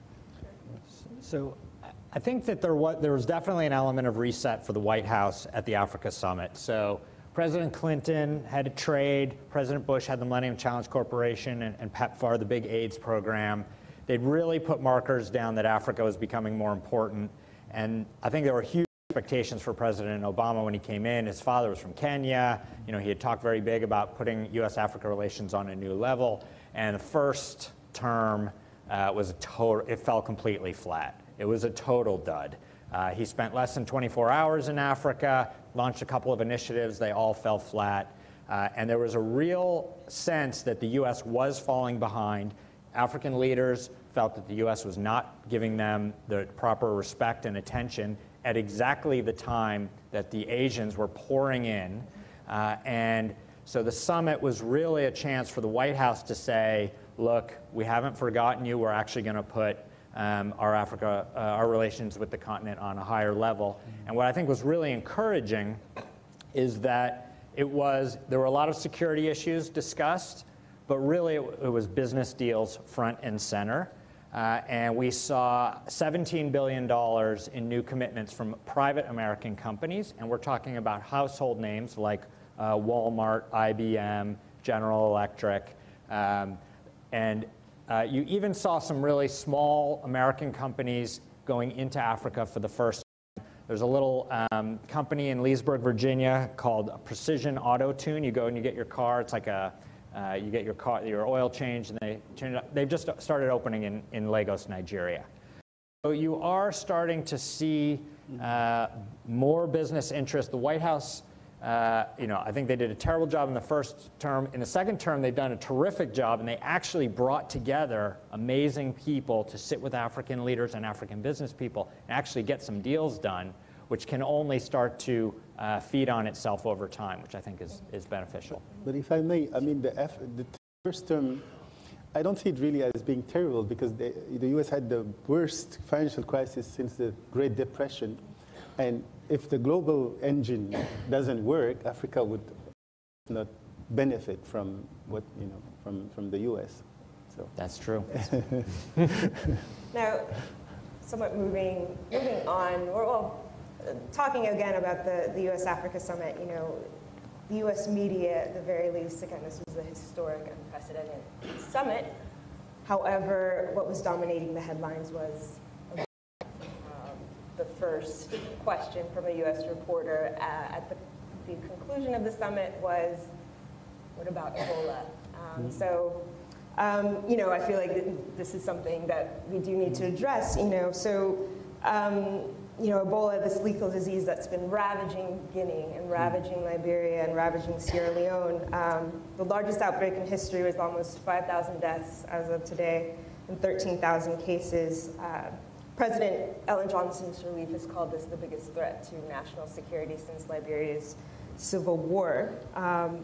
In light of having this kind of reset towards Africa and this optimism towards Africa and towards West Africa in particular, Sierra Leone and Liberia were experiencing very high levels, high rates of growth before this outbreak. How is this challenging,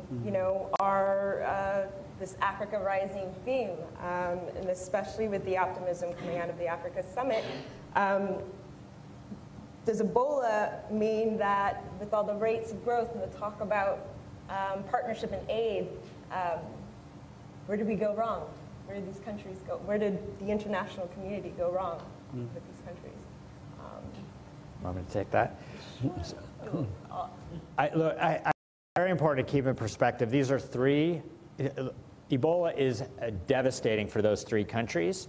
Liberia has a very long, very intimate relationship with the United States, founded by freed American slaves in the middle of the 19th century. The capital is Monrovia, named after James Monroe. They've got an area of the country called Maryland. Very, very close ties to the U.S. We had been spending a lot of time time and effort helping them recover from a terrible civil war, and this is setting everything back. It is an existential threat for those three countries. But I think we need to put that in perspective, that these are three very small countries. The one case of Ebola that happened in Nigeria was contained. We're seeing, I just heard the other day that a U.S. trade mission to Kenya was just canceled because of Ebola. London and Paris are closer to Monrovia than Nairobi is. So I think unfortunately, this media cycle has created all this completely unnecessary panic. And what I hope is that once Ebola is contained in West Africa, people calm down a little. It's not going to have an effect on long-term economic growth that General Electric is not going to pull out of Calabar, Nigeria over that. I'm optimistic that cooler heads will prevail, but it has been a big psychological blow. I will agree largely, yes, that there has been hysteria and that there has been fear. But at the same time, I think there are really pertinent questions as to, the implications for our conception of public health and the implications for how we deal with health infrastructure in post-conflict societies, especially Liberia having just come out of a civil war in 2003. So, I do push back a little bit as far as responsible reporting, and coverage of those issues. And so, I'd pose it again, to the panelists. What does the Ebola outbreak mean for our approach to infrastructure and governance and rebuilding in post-conflict societies? Let me probably take a stab at that. If we look at the disease itself, it's scary. But what is more scary is the fact that unlike SARS a few years back or bird flu, it is not airborne. It's not airborne. It's person-to-person contact. And so what this unravels is a very weak and probably non-existent healthcare infrastructure outside the main cities. because that's how and why it spread so quickly. And it spread the quickest in the two countries that were just emerging from a debilitating 2 decades of civil war. And I think the takeaway from this should be, as we think about rebuilding post-conflict and post-crisis countries, yes, it's important to have state institutions, but it is also important to rebuild the infrastructure, the basic infrastructure, health and education. The second thing about the Ebola crisis was not just the hysteria in international media, but the fear in local communities, which caused many to flee, many to sell their assets to enable them to get to the nearest city, and has created a huge class of asset-poor people. What does this mean? This means that when it comes to rebuilding, humanitarianism as we know it wouldn't be enough, because that usually focuses on the income side of poverty, not the asset side of poverty. We need to think a lot more strategically about how we get these communities and how we get these affected people back on their feet, because that is, I think, the most important takeaway for me, that we have to reconceptualize our notion of building capable states that will not just be stable in their own right, but will also be dependable partners for us, both from a development and economic perspective, and also from a security perspective. And so that's part of the story. The other part of the Ebola story is that Nigeria contained Ebola. Senegal contained Ebola. All of the neighbors of those two countries have also contained Ebola. And so the question we should be asking is that it's not a West African issue, it is 3 countries that are post-crisis and post-conflict that require special attention as far as the reconstitution of basic services is concerned. Maybe if I just can add, I mean, one unfortunate characteristic also is that Ebola was unknown in West Africa. So if you take the best doctors in West Africa, during their studies, they didn't study Ebola. They've never had Ebola cases. It was mostly in Central Africa. But so that brings to the fore the fact that when it comes to health, these type of diseases are kind of, it's a global problem. If there is some kind of a new virus somewhere in the world, I think all the countries should be prepared, given the fact that moving from one place to the other is so easy. So I think it's also a global problem, and that needs to be addressed with global solutions, with, in this case, ownership from these countries. The other point I wanted to say also is if you look at from the economic impact, this disease is having a huge economic impact on these 3 countries. But if you just take the government, it's like a double whammy.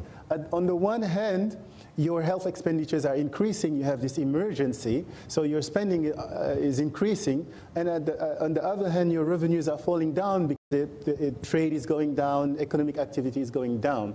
And there, they really need help very quickly. So that's something, again, that where the global community also has to be involved. Okay. And so this year, another headline that dominated, especially in the very beginning of the year, was Nigeria's struggle with Boko Haram and terrorism in West Africa. I know we don't have too much time, but I'd like to sort of touch on that, and especially with you, Raymond.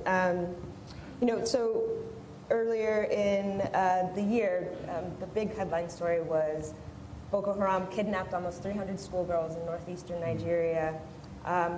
6 months later, they have not been recovered, and it really highlighted for a lot of the global community this group that has been terrorizing Nigeria since really actively 2009, for several years, that has been terrorizing Nigeria, and that the government has not been able to get a handle on this group.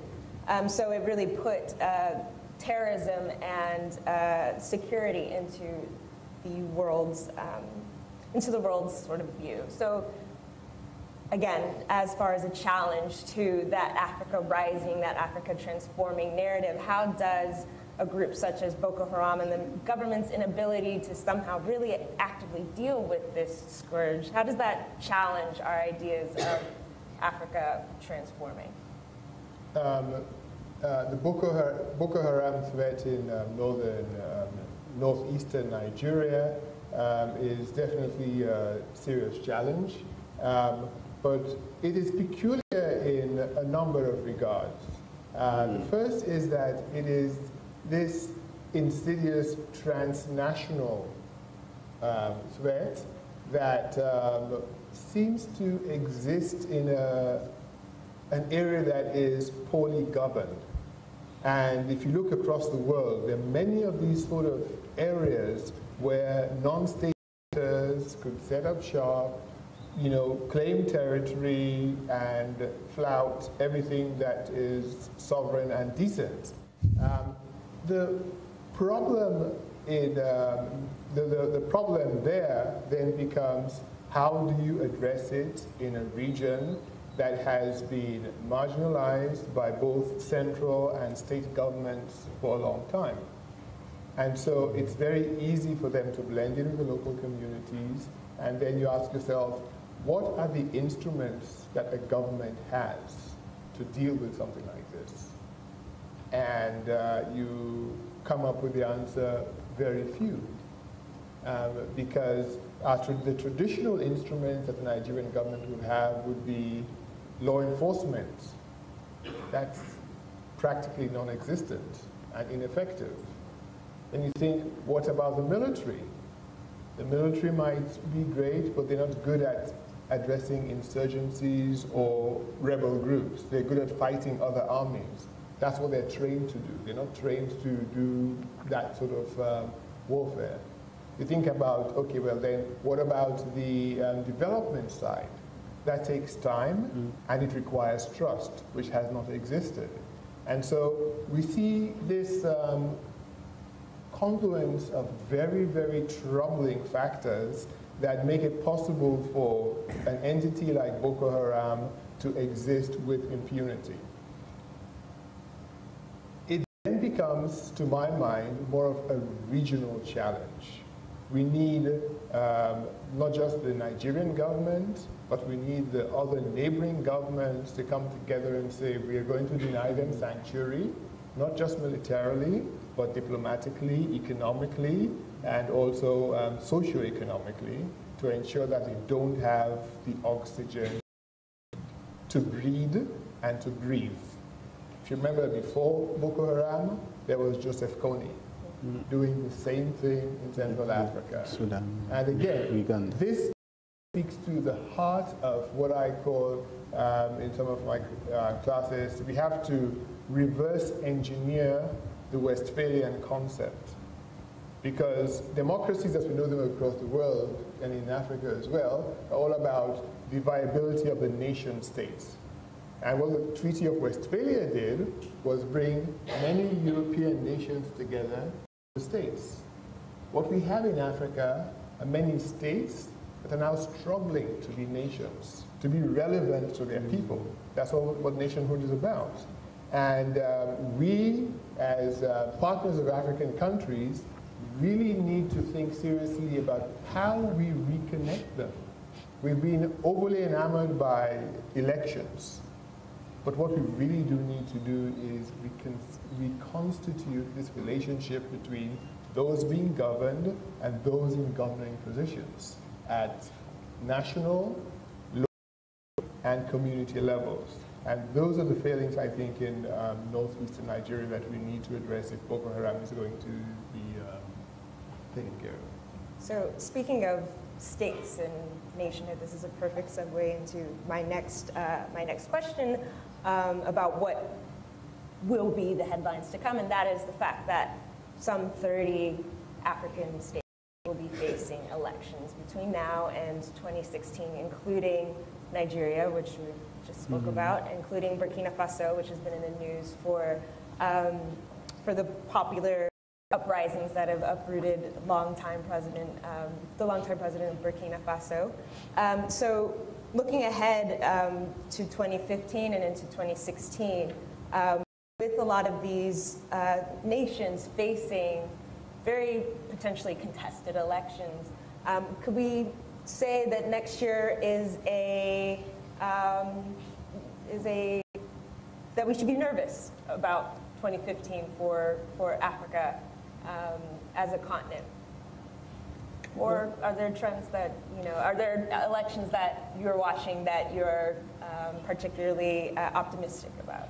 So, I mean, I am at the Africa Growth Initiative, so we always look at things from the growth side, economic side. So Nigeria is definitely, in terms of the economy, I mean, it's the largest economy now in Africa. It's, again, I've used this word 3 times, but it's a good growth engine for Africa and for West Africa in particular. So you can see already stock market in Nigeria have gone down. There's a lot of uncertainty with the oil price and the elections.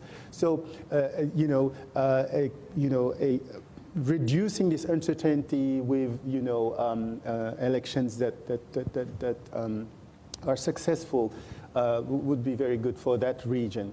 Else, I'm not that nervous. There will be some cases where, conflicts is possible, like Burundi or Central African Republic, which is already having some issues. But those are kind of, I think, in low intensity. There will be, of course, there's a humanitarian side of it. There's loss of life.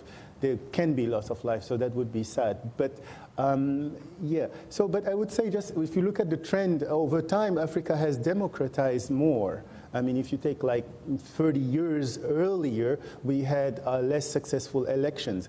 But I think one trend to watch is when we start moving from successful elections to not having the elections, just the elections as the measure of democratization, but what happens after the elections? Are we having strengthened institutions and so on? Yeah. So, look, you've got, and I'm actually very, very optimistic, even despite these uncertainties, you've got a collision course going on here.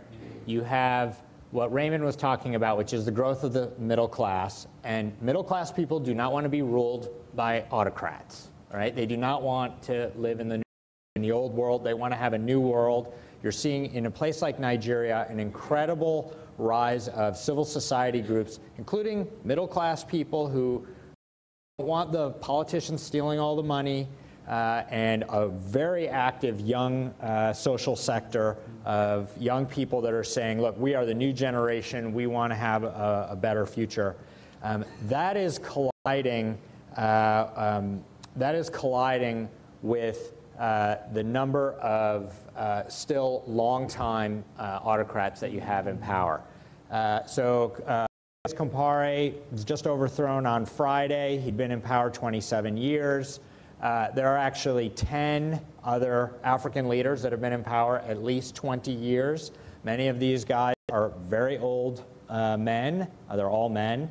Some of them will pass, some of them will be overthrown. I think that's actually very positive, and we're going to see a new generation of leaders, and a lot of that will support the economic growth because these are going to be jobs and businesses that are not reliant on old, corrupt business networks. It's going to be people that are going to be rich because they're connected to Wall Street or London, not because they're the cousin of the president. And I think that's only positive in the long term. All right. Let me just give you 2 quick vignettes to buttress what Todd has just said. In Ghana, the last Ghanaian elections, you had for the presidential runoff, you had over 8 million votes cast. The difference between the winner and the loser was less than 40,000. But you had a peaceful transition. You had a constitutional challenge. It went through the courts ruled, and you had a peaceful transition. largely because the Ghanaian middle class are people who understand not just the values, but they have a stake in stability, and they participated. Malawi, a few years back, the long-time head of state passed, and there was a big groundswell for the military to take over. People actually asked the military to take over. The then head of the military, General Odilo, said, no, there's a constitution. And the constitution was followed. The vice president became head of state as the constitution prescribed. 10, 20, 30 years ago, this would not have happened. And so there's a positive trend across the continent. Will there be the odd blip from time to time? Absolutely. But that does not define the continent. I think what defines the continent is this trend of not just more participation by this, Africa's millennials, but also the realization that the institutions serve the state and not the regime. Okay. We have time for questions. Yeah. All right, right here in the boots. I'm Ellen Keefe, and I just Mike. Thank you so much. Hi, Ellen Keefe, and thank you so much to the panel for being here and for the discussion. I know we just briefly mentioned when you said men, only men, and so that brings up women. And I just wonder if each of you may address some of the issues with the women and what kinds of things you see in terms of humanitarian rights. Thank you. I don't know, do you want to take it? Yeah, maybe we can take a number of them just in the interest of time and then try to make a note and then try to answer them. Thank you. Thanks. Scott from Colorado Springs. We talked about the millennials, the changing demographics, and the optimism, and I share the optimism, although most Americans, particularly outside of the Beltway, they have one image of Africa, and it's about Ebola and civil war. But there are a lot of conflicts, obviously, on the continent. I guess my question would be the sectarian conflicts, the schisms, whether it's race, ethnicity, tribalism, or what have you. As you go through these political transitions and you move from autocracy, as you talked about, do those schisms become, do those conflicts become more important and less manageable, or are they going to be able to be managed indigenously within those societies? What's your sense of that? I'll go in the back. Related to the security situation, we now have an Africa command as part of our military structure, and we often hear the expression, if you're a hammer, everything looks like a nail. And so I'm wondering if, as you think about U.S. policy towards Africa, obviously we've had Mali, and now the U.S. is looking at, an air base in the area, and drones, et cetera. Can you simply give us your perspective on, do you worry that we are going to approach our policy too much from a military standpoint? Maybe one more in the scarf. Hi, my name is Liz Naduva. I'm from the World Affairs Council of Atlanta, and my question deals with primarily the first headline that you're talking about, Africa on the Rise. And my question deals with microfinance and microfinancing programs and whether or not that led to the rise that we have seen in Africa, and how has that contributed primarily, and whether or not if that will help rebuild and reconstruct the failing institutions that we've seen in Sierra Leone and Liberia and Cote d'Ivoire. Thank you. That's a good batch to start with. I'd like to take some of the questions about Africa and the U.S. military engagement on the continent. Oh, I thought you were going to divvy out the question. Yeah, just to take a stab at that particular question. Do I think that we're going to overly militarize our approach in Africa? I don't think so. I think Africa is one of the places where we do tend to have a more balanced approach to our interventions. If you look at the response to the Ebola crisis in Liberia, what we have are uniformed boots on the ground, and the boots on the ground are doing one thing and one thing only. They're constructing field hospitals. And the U.S. Agency for International Development, U.S. NGOs, who then help run and staff these entities and sensitize the communities. And places like Burkina Faso and the aerial surveillance issue that you mentioned, it's, you know, the Sahel, the Sahara Desert and everything immediately south, it's a huge area. And what happened when the so-called Arab Spring transpired is a lot of bad people that held weapons moved south. And it's really difficult to keep a track on what's going where. We only knew about some when they turned up in Mali, and they wreaked havoc and divided the country until the French intervened. So that's the context in which there is quite a bit of there has been some emphasis on the aerial surveillance side of things, but it's been generally more balanced than in most of the areas in the world. On the conflicts and political transition, I think that's a very good question. Politics worldwide is by nature, you know, factional. And would we see, you know, legacy things, be they ethnic or religious, defining politics? Absolutely, it happens everywhere in the world. But to your question, would the institutional trappings of democracy make it more manageable? I'd point to a country like Senegal. Senegal is very Islamic. You have the extremes of Islam in Senegal and in Senegalese politics, and we don't have the sort of extremism we have elsewhere, because both the institutions of state and Senegalese politics has matured to the extent that you could have elections, you could have people, you know, line up behind entities with which or with whom they identify, and it doesn't become a conflict, it doesn't become violent conflict. And when we meet a lot of delegations from African countries, we point to countries like Senegal, that is religiously diverse, ethnically diverse, but has a democratic tradition that holds, and it is on Africa. And so we're seeing a lot of that beginning to, you know, take hold elsewhere. I wanted to go to Amadou actually on the question, on microfinance. Yeah, sure. So I think that's a very interesting question, and there's a lot of changes happening in the financial landscape in the countries. So microfinance, these small loans to people in the urban and rural areas have grown, the microfinance institutions have grown very, very rapidly. But at some point, they reach a limit.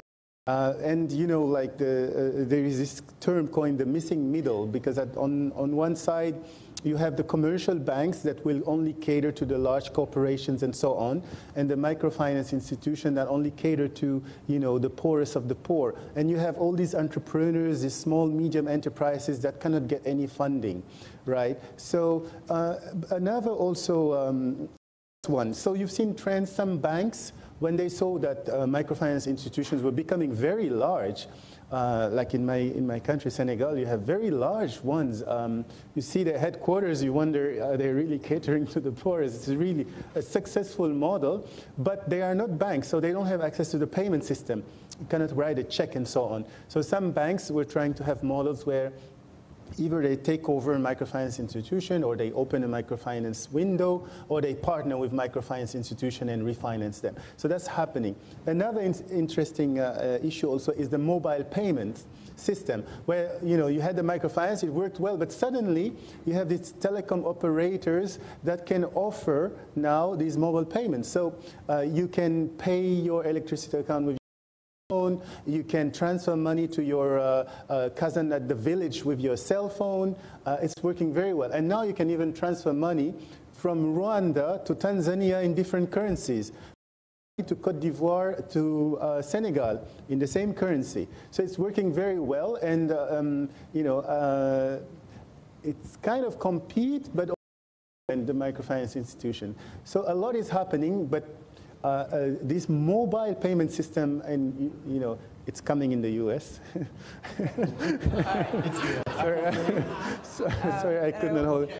I want to go back it's very interesting, yeah. I want to go back to the first question about women in Africa. Of course, we have a male panel, but women are, a huge, huge part of Africa's transformation. So I'd like any one of you to comment on the role of women and the role of women in Africa's rise. Or should I do it? Sure. I mean, I would say two things, and then I do want to comment on the militarization of U.S. policy. First, right now, arguably the most capable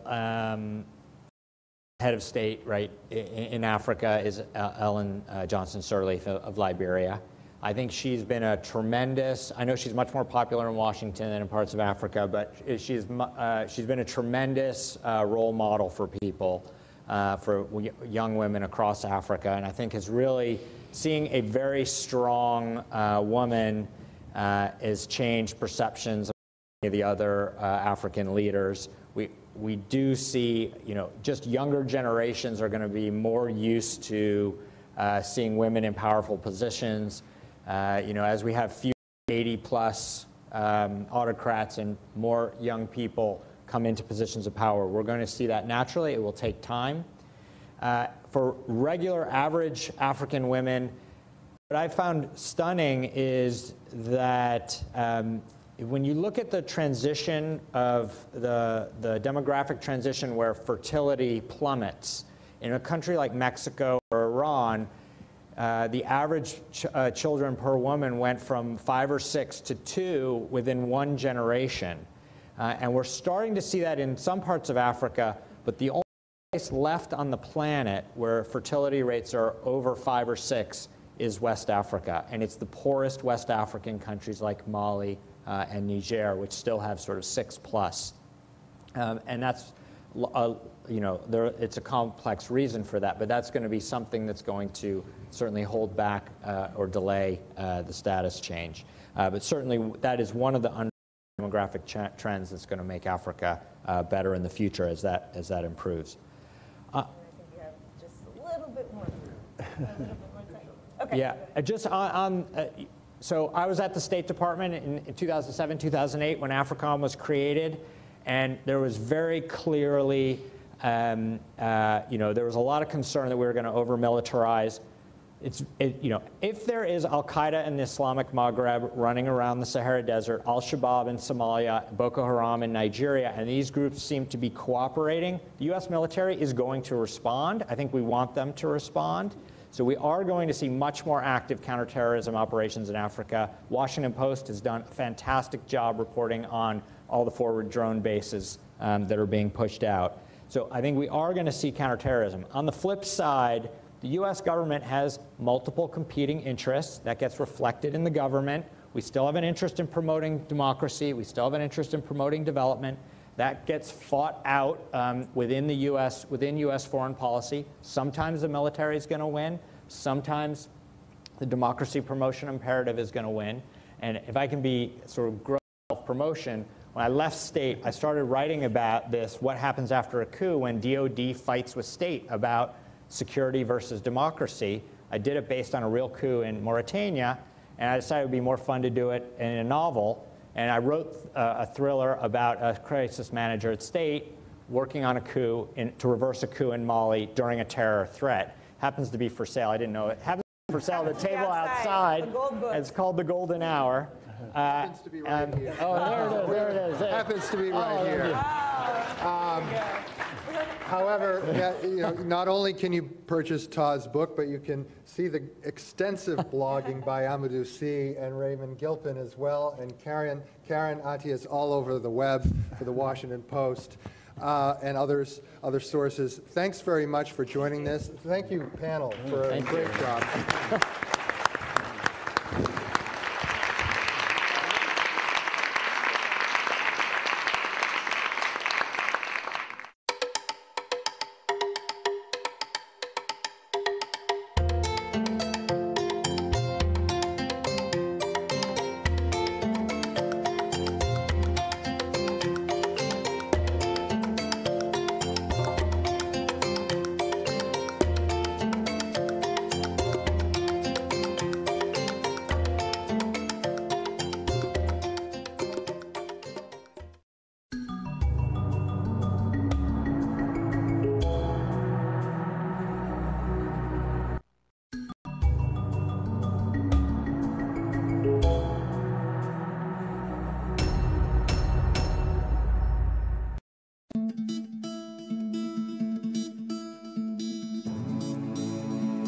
Africa is a continent rich with opportunity.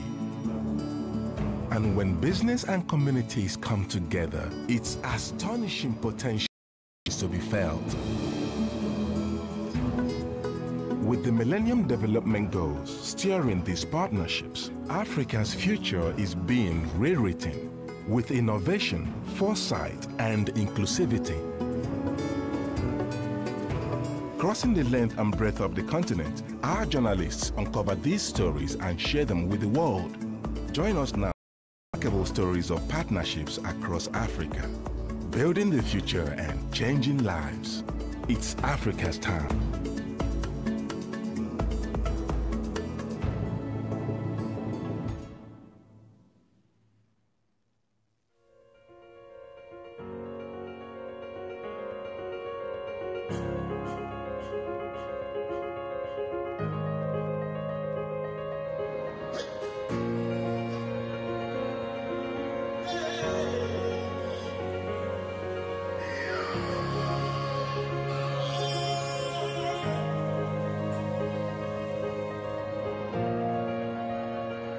This is Monrovia.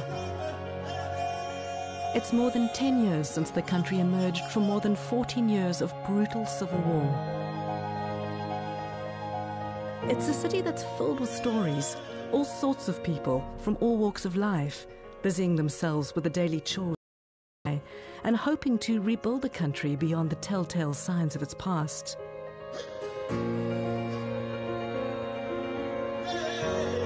But our story begins at Monrovia's port, and the man to take me there is Derry Menier, the coolest dude in all of Monrovia, a taxi driver and very proud Liberian.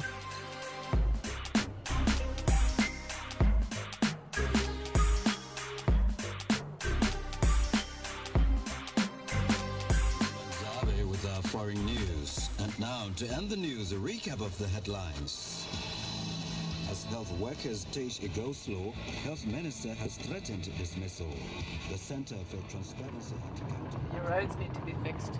I think you must tell President Ellen that the roads need to be fixed. Look at his potholes. No, it's not that. The road cannot face just like that.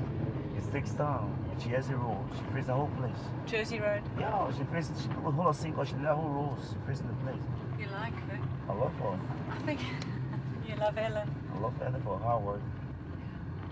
I mean, I'm looking forward to going to the port because I want to, I want to see it's working that really wasn't working before. You know what the port was like? It was captured with rebel troop. They took all the port from the government troop, so like the whole port was like it was just waste. Which is why Liberians don't have access to food. Yeah. We're going to the port now. It's going to be very interesting to see it. Yeah. Is it different now? It must be different. I know. What's it like now? It's different. It's a country. It is. It's very free. People are good. It feels free for you. For everyone. I feel very free here. I'm very free for everyone. So if you are good, welcome to Liberia. I like Liberia.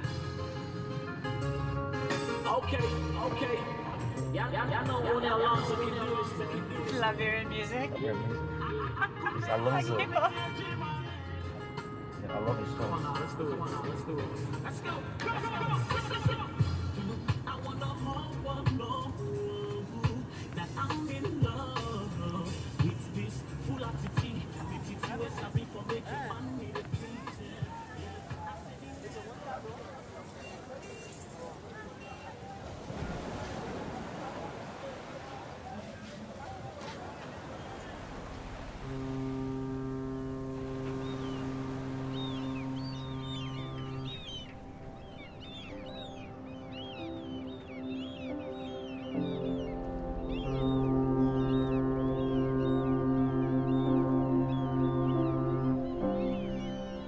My name is Brian Fogel. I'm the Managing Director of APM Terminals Liberia. Hello, Brian.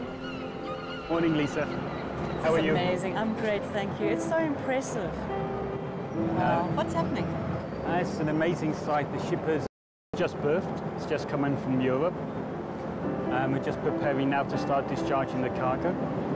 How do you feel when you see the ships coming in through those heads? I've got a lovely office that overlooks our entrance, so when I see that ship coming in, I have a little smile on my face. You know, I'm envisioning what it actually means. It means the country's open, cargo's coming in, activity is happening. Gives you a good warm feeling inside, you know. It's the most magnificent sight. It is. I came here a couple of years ago and this place was not a functioning working port. And to see the difference in the activity now, it makes you feel good, you know. You can see a difference being made and the country growing, which is really positive. We actually won a 25-year concession from the government of Liberia. Objective to invest $120 million and redevelop the port. Primarily the berth. The berth was collapsing in the water, so it was a big priority for us to get it built as soon as possible. We demolished it completely. We spent $50 million, completed it 9 months ahead of the agreement with the government. So obviously we and the government were extremely pleased with that. You know, we have an inclusive partnership with the government of Liberia to develop this place, develop the people. And this is not just a short-term partnership, this is a partnership that goes on for 25 years.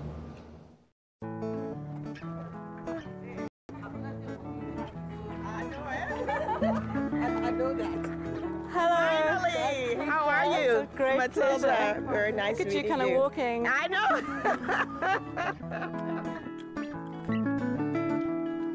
So, Madame Parker, how important is a port to a country's economy? The port is that important that it's called the gateway to the Liberian economy, which simply means that most of our import and export into the country comes through the port. The impact to the Port Authority, to Liberia's GDP, is exceptional. With APM being responsible for all container and cargo handling in our busiest port, it is very, very important that we continue to encourage them to grow the business. We help them and in any way we can, because by helping them, we're also helping the economy. I'm only happy when I actually see ships on that berth. It shows the country is developing and I'm doing business. And I'm doing business. What are you up to at the moment? Well, at the moment, I don't know this for the feet. Oh, okay, this one just here. MIEU. MIEU 001280. Is that the right one? There you are. I'll let you off. I thought you were going to load the wrong box. Yeah, that's good. Okay, thanks a lot. See you. Now, when you look at Liberia today, you see tremendous changes from, say, 10 years ago, which is when the peace agreement was signed. What you have now is 10 years of stability and peace, 10 years of rehabilitation of infrastructure, of investments, and also generally an upbeat population, which had seen war for over 13 years.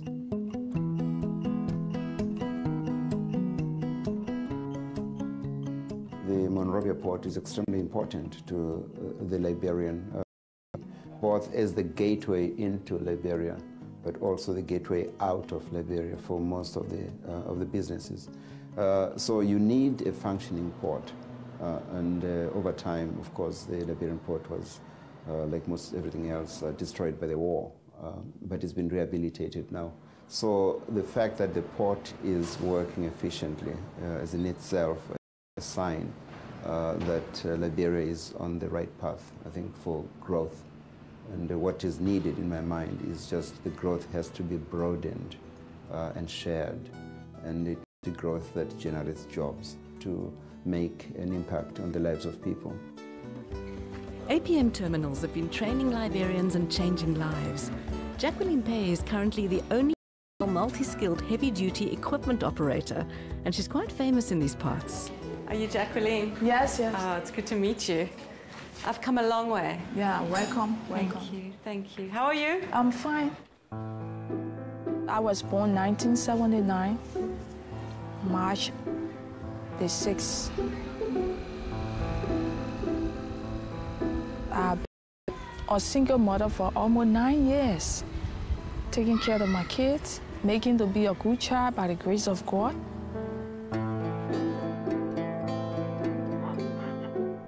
My father was killed in the war because of his appearance. He was a tall guy, and they took him to be one of the Mandingo tribe. It was difficult for our mother to carry us alone, but by the grace of God, we made it because she was always there. So I'm happy to be a single mother because I know things are hard, but it is well. It came a time where I have to go in the bush, in the rural part. I have to point charcoal, cut down this tree.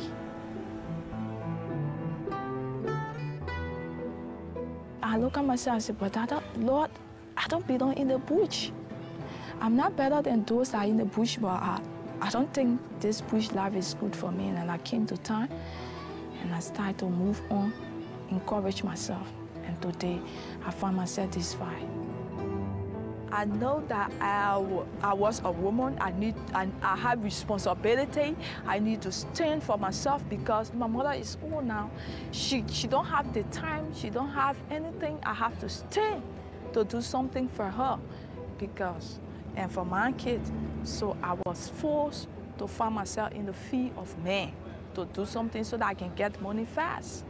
When I was a little girl, I really didn't like machines. I was very afraid. When I see people driving, I'm running away. But as times go by, life changes, men, mind grows, and everything changes in life. When you meet new people, yes, and they say to me, Lisa, what do you do? I say, I'm a journalist. When you meet new people, and they say, what do you do? I say, I'm a multi-scale operator. And sometimes they ask me, what is multi-scale? I said, well, I operate all machines. So that's why I don't drive small car, because I always use the force.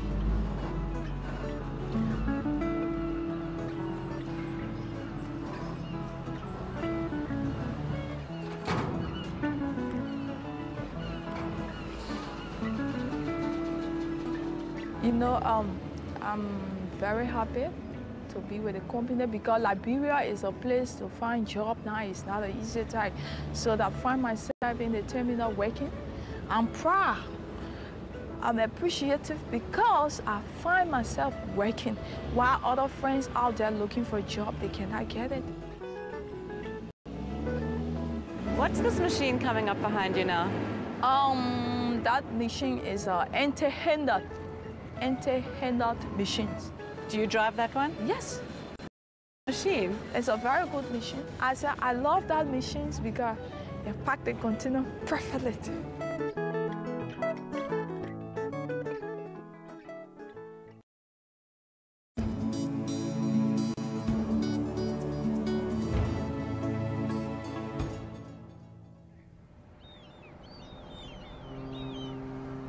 The Liberian Civil War destroyed Monrovia's port, and in the post-war years it struggled to get by.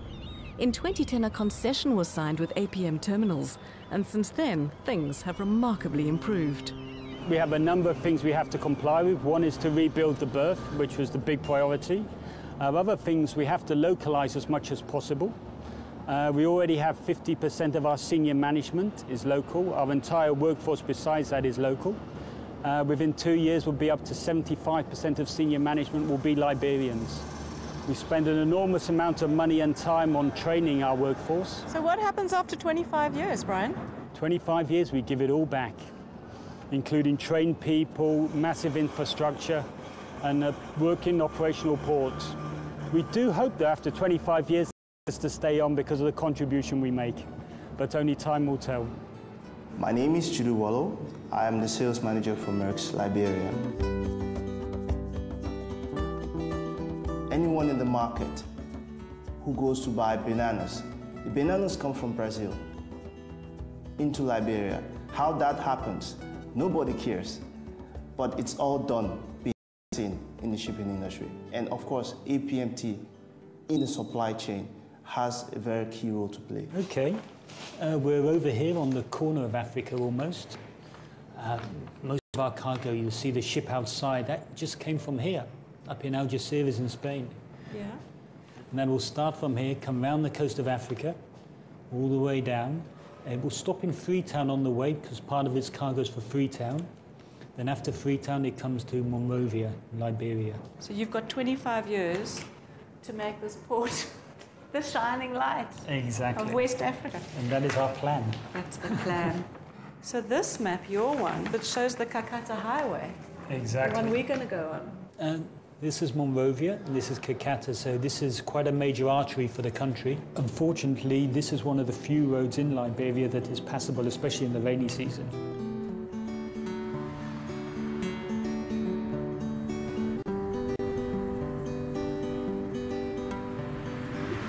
When I was looking at the map, you could see that this is the road that takes all that produce, all the stuff that comes through on those containers into the...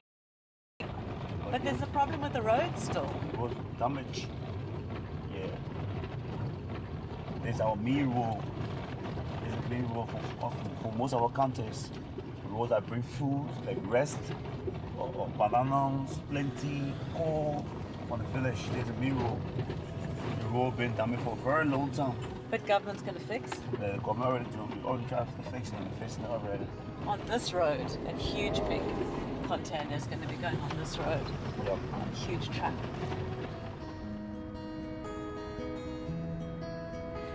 Since the APM Terminals concession began, trade in and out of the port has increased on average 50% a year, and the Kakata Highway, clearly in need of some serious work, is the major thoroughfare that carries goods to and from the port. The road leads us inland to some of the Liberian businesses that make use of the port. Arrow Alliance is a sawmill about an hour and a half's drive from Monrovia.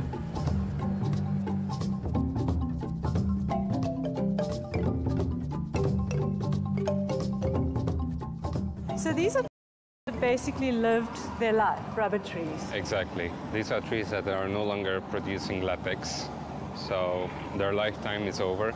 So the point is they were going to come down anyway. Yes.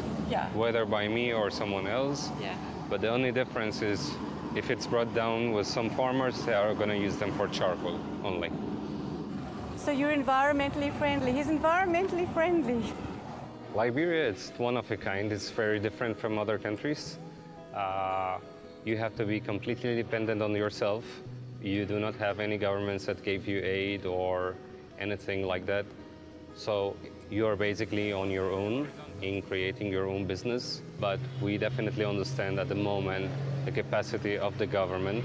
We are not complaining, but we hope gradually it will become more better and more efficient. My most important concern is, apart from investing and making money as well, is seeing this country go forward. This is something that I wanted to be as it was before and maybe better. We are currently having a staff numbers of 70 people. When I see those containers leaving from Arrow Alliance to the port, it makes me feel very happy. because it makes us feel that we are contributing more towards building Liberia. When I go out there and I see the faces of our customers and what potential they can achieve with the economy and the way trade progresses, it's amazing. My name is Abigail Yuri Miller. Welcome. This is Edgill's oil recycling plant in Carisburg, Liberia. Our business has been using the port for more than 22 years, and it's been quite a journey using the port because it's such an essential part of our business. We've seen a significant improvement with regards to our business with the port since APMT came in 3 years ago. Basically, it facilitates trade. Even if I found someone in China, India, South America who wanted to buy a product for me, if I did not have the port to bring in equipment, it just makes everything work. It basically is like the heart of the economy. So how is business? Business is good. How good? Quite good. Currently, we have 25 new employees with the opening of this factory, and we hope that we can increase that number in the very near future. I've seen a lot of lives change because in our industry of recycling, because it's waste, people have been able to use that to improve their lives. You have people, we have a lot of our technicians in our factory who have learned, to use machines, and they've been able to become technical technicians and being able to learn. So I've seen a lot of life change in our different businesses. I stand here and I see the trucks come, get loaded, oil get pumped into it, and the trucks drive off. Such satisfaction from seeing that process. It remains a very important sector of the Liberian economy because it is in medium-scale enterprises that jobs are created. The port is extremely important for the reasons of trade and exposure to international markets and the receipt of imports. It's also important as a source of jobs, and it can also support entrepreneurship, particularly if local entrepreneurs are encouraged to participate in the supply chain for the companies. That's a tremendous source of growth and opportunities. I've learned a lot on this trip about inclusive partnerships and the way they support regular people and businesses in the host country, providing jobs, dignity and opportunity. Lisa, welcome at my house. Oh, it's lovely to be here, somewhere cool as well. Jackie. Yes, this is. Jackie is teaching her son, Joshua, what life is going to be when he's big. I want him to be a truck driver. We are living life, but you need to be thinking ahead of time. That's why in the life of man, you grow up as a child, you get big, and do other things. That's how life is like. You have to start from somewhere before you become a hero. So life is not just, I will just depend on my aunt, I depend on my uncle, or depend on, no. You have to do something for yourself so that life can keep going on with you. Do you feel like a hero? Yes, I feel like I'm a hero. Why? Because the area that I find myself now, I feel I can no longer go down easily. Yes.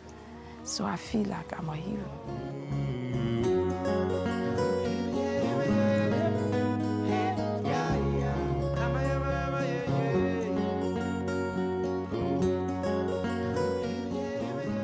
I think to the extent that the port has enhanced opportunity for macroeconomic growth, to the extent that it has generated jobs, and to the extent that it has provided livelihoods to communities, to families and all, I think it's been critical. to the realization of several goals. And it also helps that you've got a government that support investment, private investment, and is open to international trade going forward.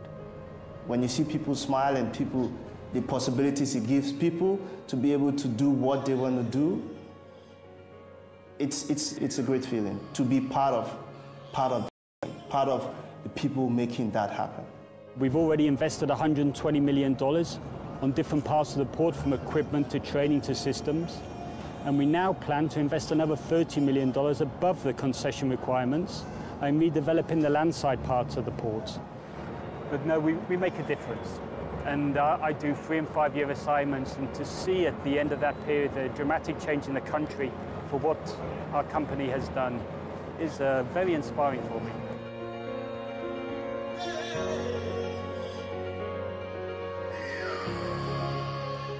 It's business as usual for APM Terminals, but for me, I've been most touched by the people in the story and the way this public-private partnership is truly changing lives.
Africa is a continent rich with opportunity. And when business and communities come together, its astonishing potential begins to be felt. With the Millennium Development Goals steering these partnerships, Africa's future is being rewritten with innovation, foresight, and inclusivity. Crossing the length and breadth of the continent, our journalists uncover these stories and share them with the world. Join us now for remarkable stories of partnerships across Africa, building the future and changing lives. It's Africa's time.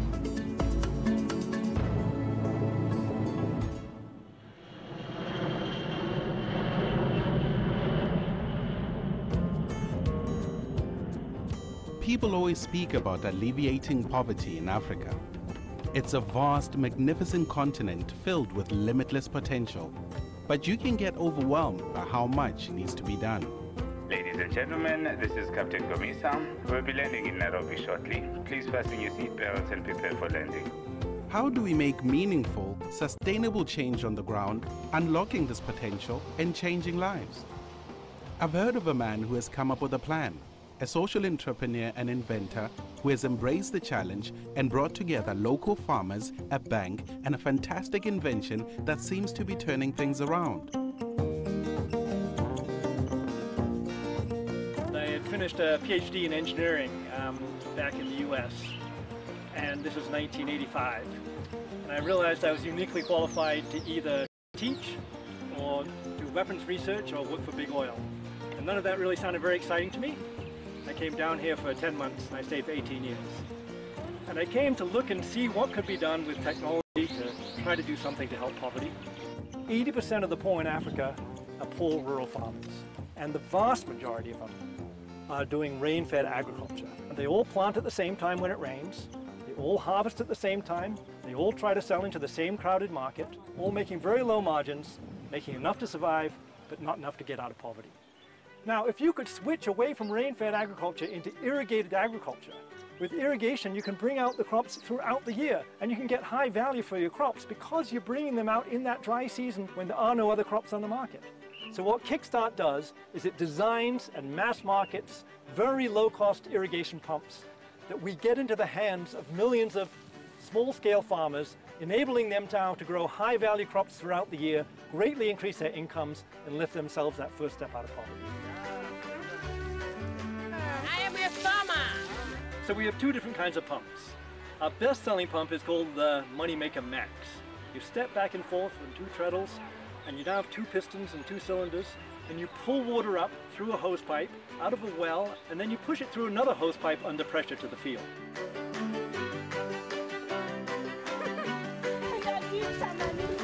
Now that's good, but that's $170. So we said, can we make a lower cost pump? And so this is when we invented something we called the Moneymaker Hip. Now we call it a hip pump because it looks like a hand pump, but it's not actually operated using the arms. Instead, it's operated with a sort of rocking motion, something like this. And this you can do all day. And that's why we call it the hip pump. It's almost a dancing motion. Irene Gatwiri and her family have been subsistence farmers for generations. Life was very different for them before the Moneymaker pump came along. When it was no rain, we normally used to use buckets to water our plants. And now, with rain or with no rain, we are in the farm.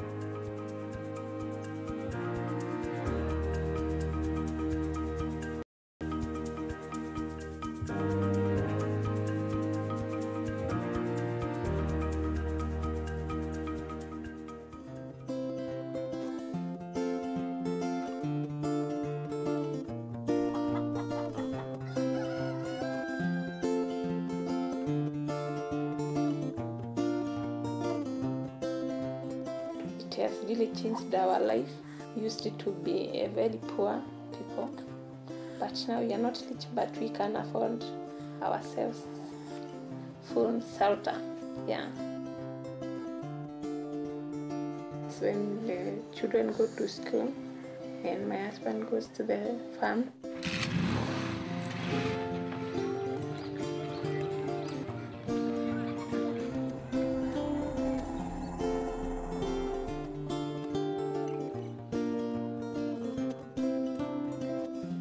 Is that okay? Exactly. And then You can tide with that one. this is good. Say I'm a good student. Okay, I can do that. Yeah. Yeah. Yes, yes. Like that. So the whole day, this is what you do. Yeah. And then when you go dancing, then your hip is good because then you have to. When you dance, right? Juu wakati sikuwa na Moneymaker, nilikuwa na harvest kidogo sana. Sasa hata wakati sikuwa na Moneymaker, ningeachana na ukulima. Lakini wakati sasa nilinunua Moneymaker, nikawa na bidii ya kufuatilia hiyo farming sasa.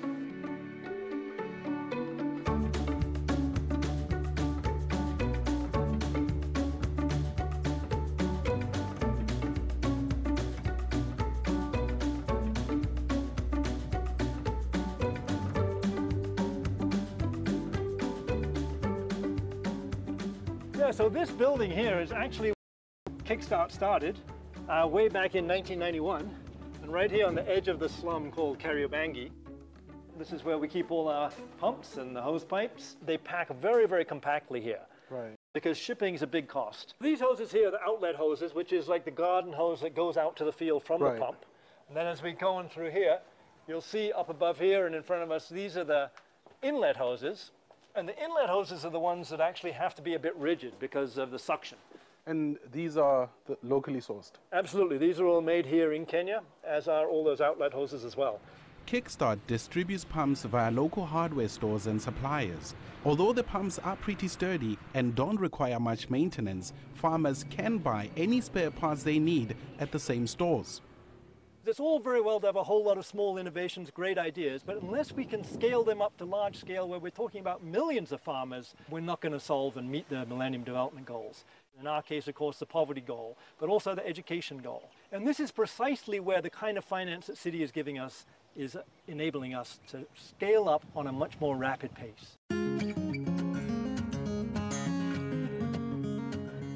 City has been a catalyst and an enabler of progress in multiple ways in this country. It's a $2 million funding line that we've given to Kickstart as City, which enables them, in short, import and distribute pumps.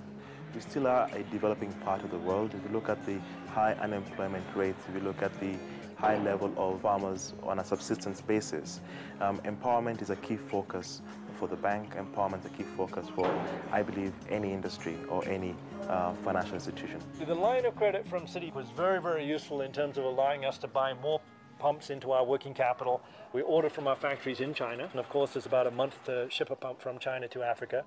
We help Kickstart with an array of services. Basically, we help them with all their global banking needs. Them with financing needs, so a line of credit that helps them make their operations sustainable. This line of credit helps them bridge the gap when there is a cash flow crunch. We provide them with foreign exchange sourcing, and we provide them with cash management.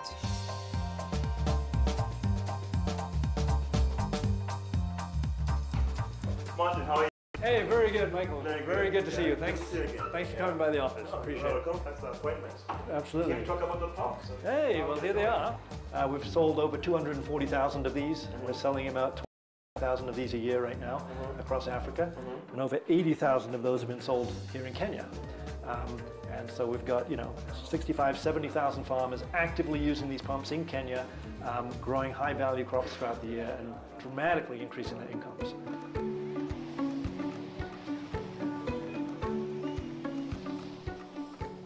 The city is such an important place for scale farmers like Doreen and Isaac.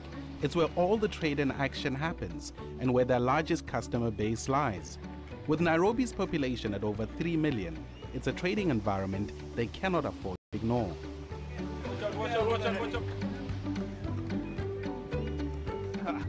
Okay, cool. The traders here at the Fig Tree Informal Market at Ngara in the center of Nairobi buy some of their produce from small-scale farmers on the outskirts of the city. They rely on a steady supply of good quality produce to sell to their city customers. The moneymaker pumps are an essential part of this trading cycle.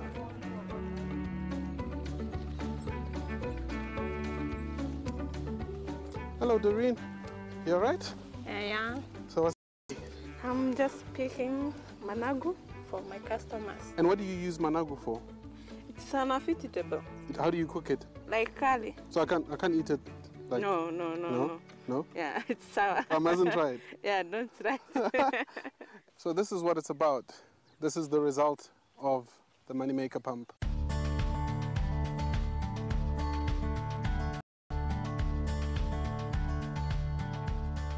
Before moneymaker, we used to travel to our farm with bicycle, but now we have a motorcycle. Before moneymaker, we had a small muddy house, but now we have this house. Before moneymaker, we had one child, and now we have 3. What do you want for your children in the future? I want them to have good education so that they can have a good life. To date, 170,000 families have literally taken that first step out of poverty as a result of using our irrigation pumps. Kids are going to primary school, they're going to secondary school, they're even going on to university. Between them, they are growing enough fruits and vegetables that are feeding between 8 and 10 million people all of their fruit and vegetables need. Africa will be a tremendous area where you can solve the problem of agriculture, because Africa is the future agriculture for the whole world. Idea of transforming technology to address the problem which were never addressed before. But the moment you see it's a problem-solving business, then you bring the technology to solve the problem. Your creative power becomes a lot more powerful than it had been before. I'd like to see it become a Pan-African initiative. I mean, if you look at Kenya, for example, if you consider that 2/3 of the people rely on small-scale land holdings, then I think there's still significant room to scale up and provide this opportunity to much more members of the population.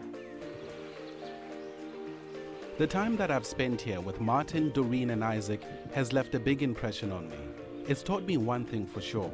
It is possible to invest in something that leads to amazing crops, money being made, and people moving from poverty to a much better life. When you bring simple mechanics and innovation to an environment that is ripe for growth, amazing things begin to happen and lives are truly changed.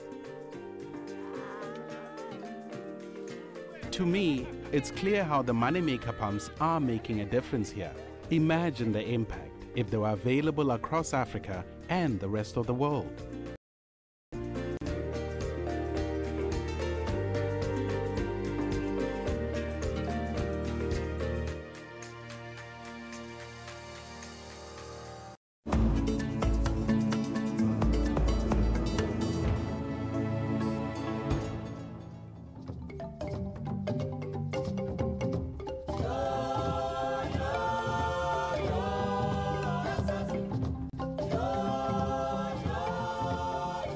It's the end of the rainy season in the foothills of Mount Kilimanjaro, and we're on an avocado farm called Africado to explore how skilled professionals can help turn a business around and transform the lives of thousands who farmed this land for generations. So you're enjoying the miserable weather of Tanzania? Yes, I'm loving the miserable weather. We've got 40,000 trees, which is 137 hectares. Well, our first planting was 2008, and we finished planting in 2012. What's your best thing to do on the farm? Well, I think walking the crops, getting out and about and spending time on the farm. I'm James Parsons. I came here in 2007 because I was looking for land to grow avocados. Coffee was the mainstay of the economy here, and the coffee prices have collapsed over the last sort of 20 years. So most farmers have lost out on an income and on export income on the cash crop. And for example, this farm and all the other coffee farms are just sitting empty. Finance was one of the biggest challenges, so we've got two venture capitalists involved here. One is AAC and one is Norfund.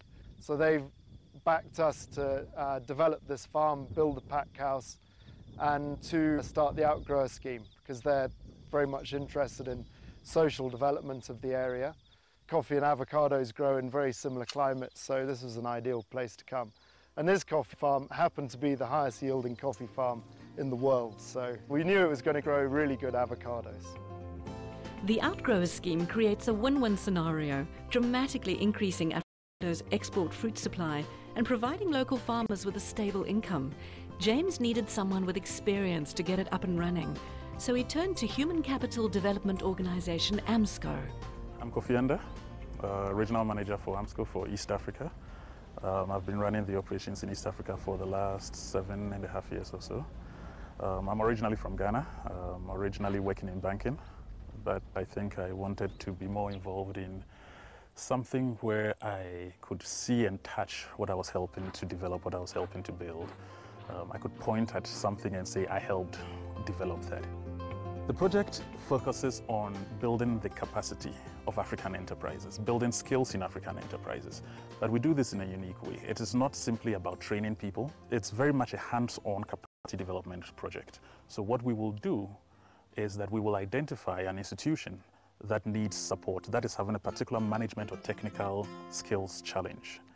And where those skills cannot be filled or cannot be satisfied from the local market, we will identify an expatriate who has those skills, bring that individual into the company for a period of 3 to 5 years.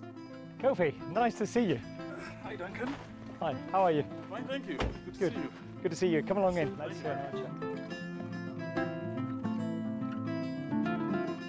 I'm Duncan Page, and I'm an agricultural engineer.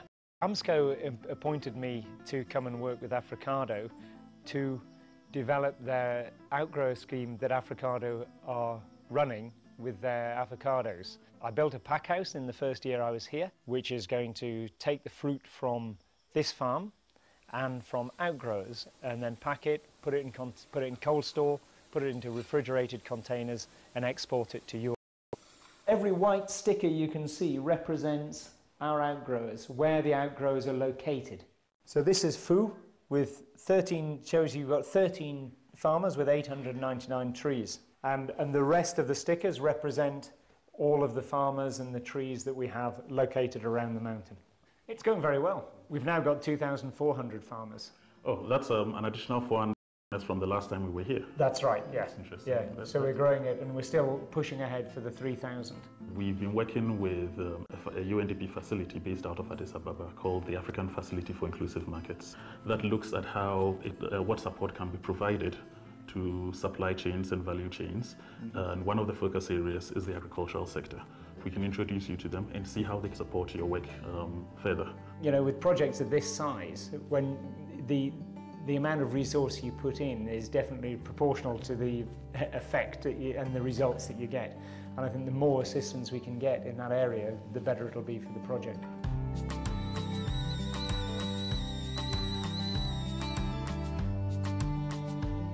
Are your outgrowers, do you think they're coming up to speed? Are they getting the hang of it? I think so. Yes, I think so. We've still got some training to do on the job, you know, as it were, on the farm. You know, we've got to get out to them. But they're getting there. So when I came in 2012 in July, nearly 2 years ago, the farm had developed something like 1,000 farmers, had given them trees to grow. And these farmers some of them are very small, you know, got very small bits of land, just a quarter of an acre, where they grow maybe a little bit of coffee and some banana. And the beauty of the avocado tree is that you can grow it in amongst the coffee and the bananas. It doesn't require an additional bit of land, you can grow it just in the middle. And so now it's given farmers an opportunity for some other source of income. Before they had avocados, they were used to the same crop, the vagaries of those markets and coffee. What we offer to the farmers now is a sustainable market, a market which doesn't fluctuate like coffee does in price. So they've got a more guaranteed income.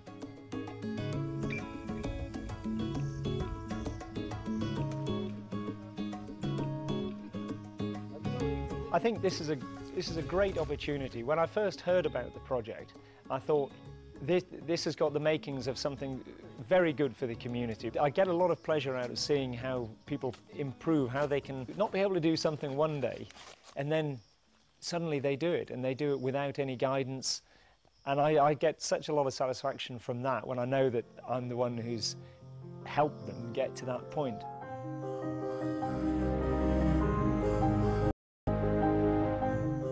I'm a retired biology teacher, but now I'm a farmer. I'm 67 years old, and the farm where I'm working is my grandson's farm. Traditionally, this land belongs to his father, but he will eventually give it to Jeremiah. That's why I planted the avocados there as avocados. In 20 years' time, I hope to be here eating avocados, because they say that avocados have got the progeny of keeping your brains intact. So I hope to be here in 20 years to come. Then I'll be 87 only. Isn't that beautiful? 7 only. I hope to be here still looking after the avocados.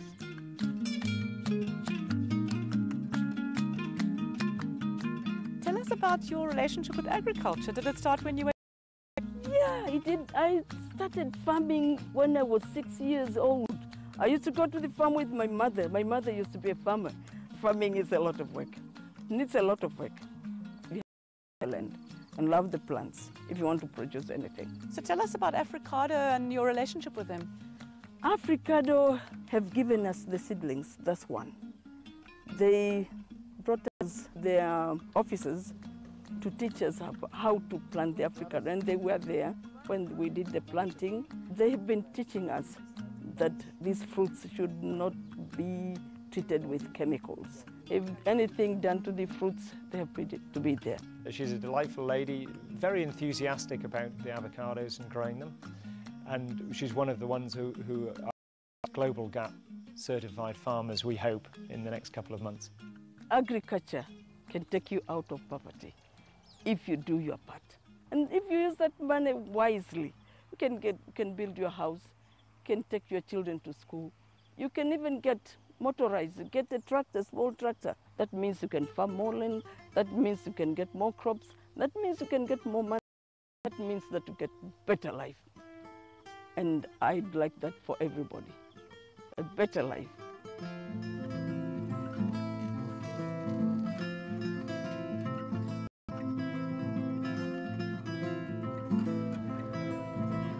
Africada has a nursery where we grow the seedlings. We take a seed and we graft on a Hass cutting, and we develop those for about 6 months before we issue them out. This year we sold something like 30,000 seedlings to farmers. We've got about 100,000 trees out in the community. AMSCO's objective is upskilling locals at SMEs across Africa, and a central part of Duncan's mission is passing on his knowledge and experience to the farm's outgrowers manager. My name is Mpuya Laurent. I'm actually responsible for ensuring that the outgrowers department is performing and excelling to the maximum of its capacity.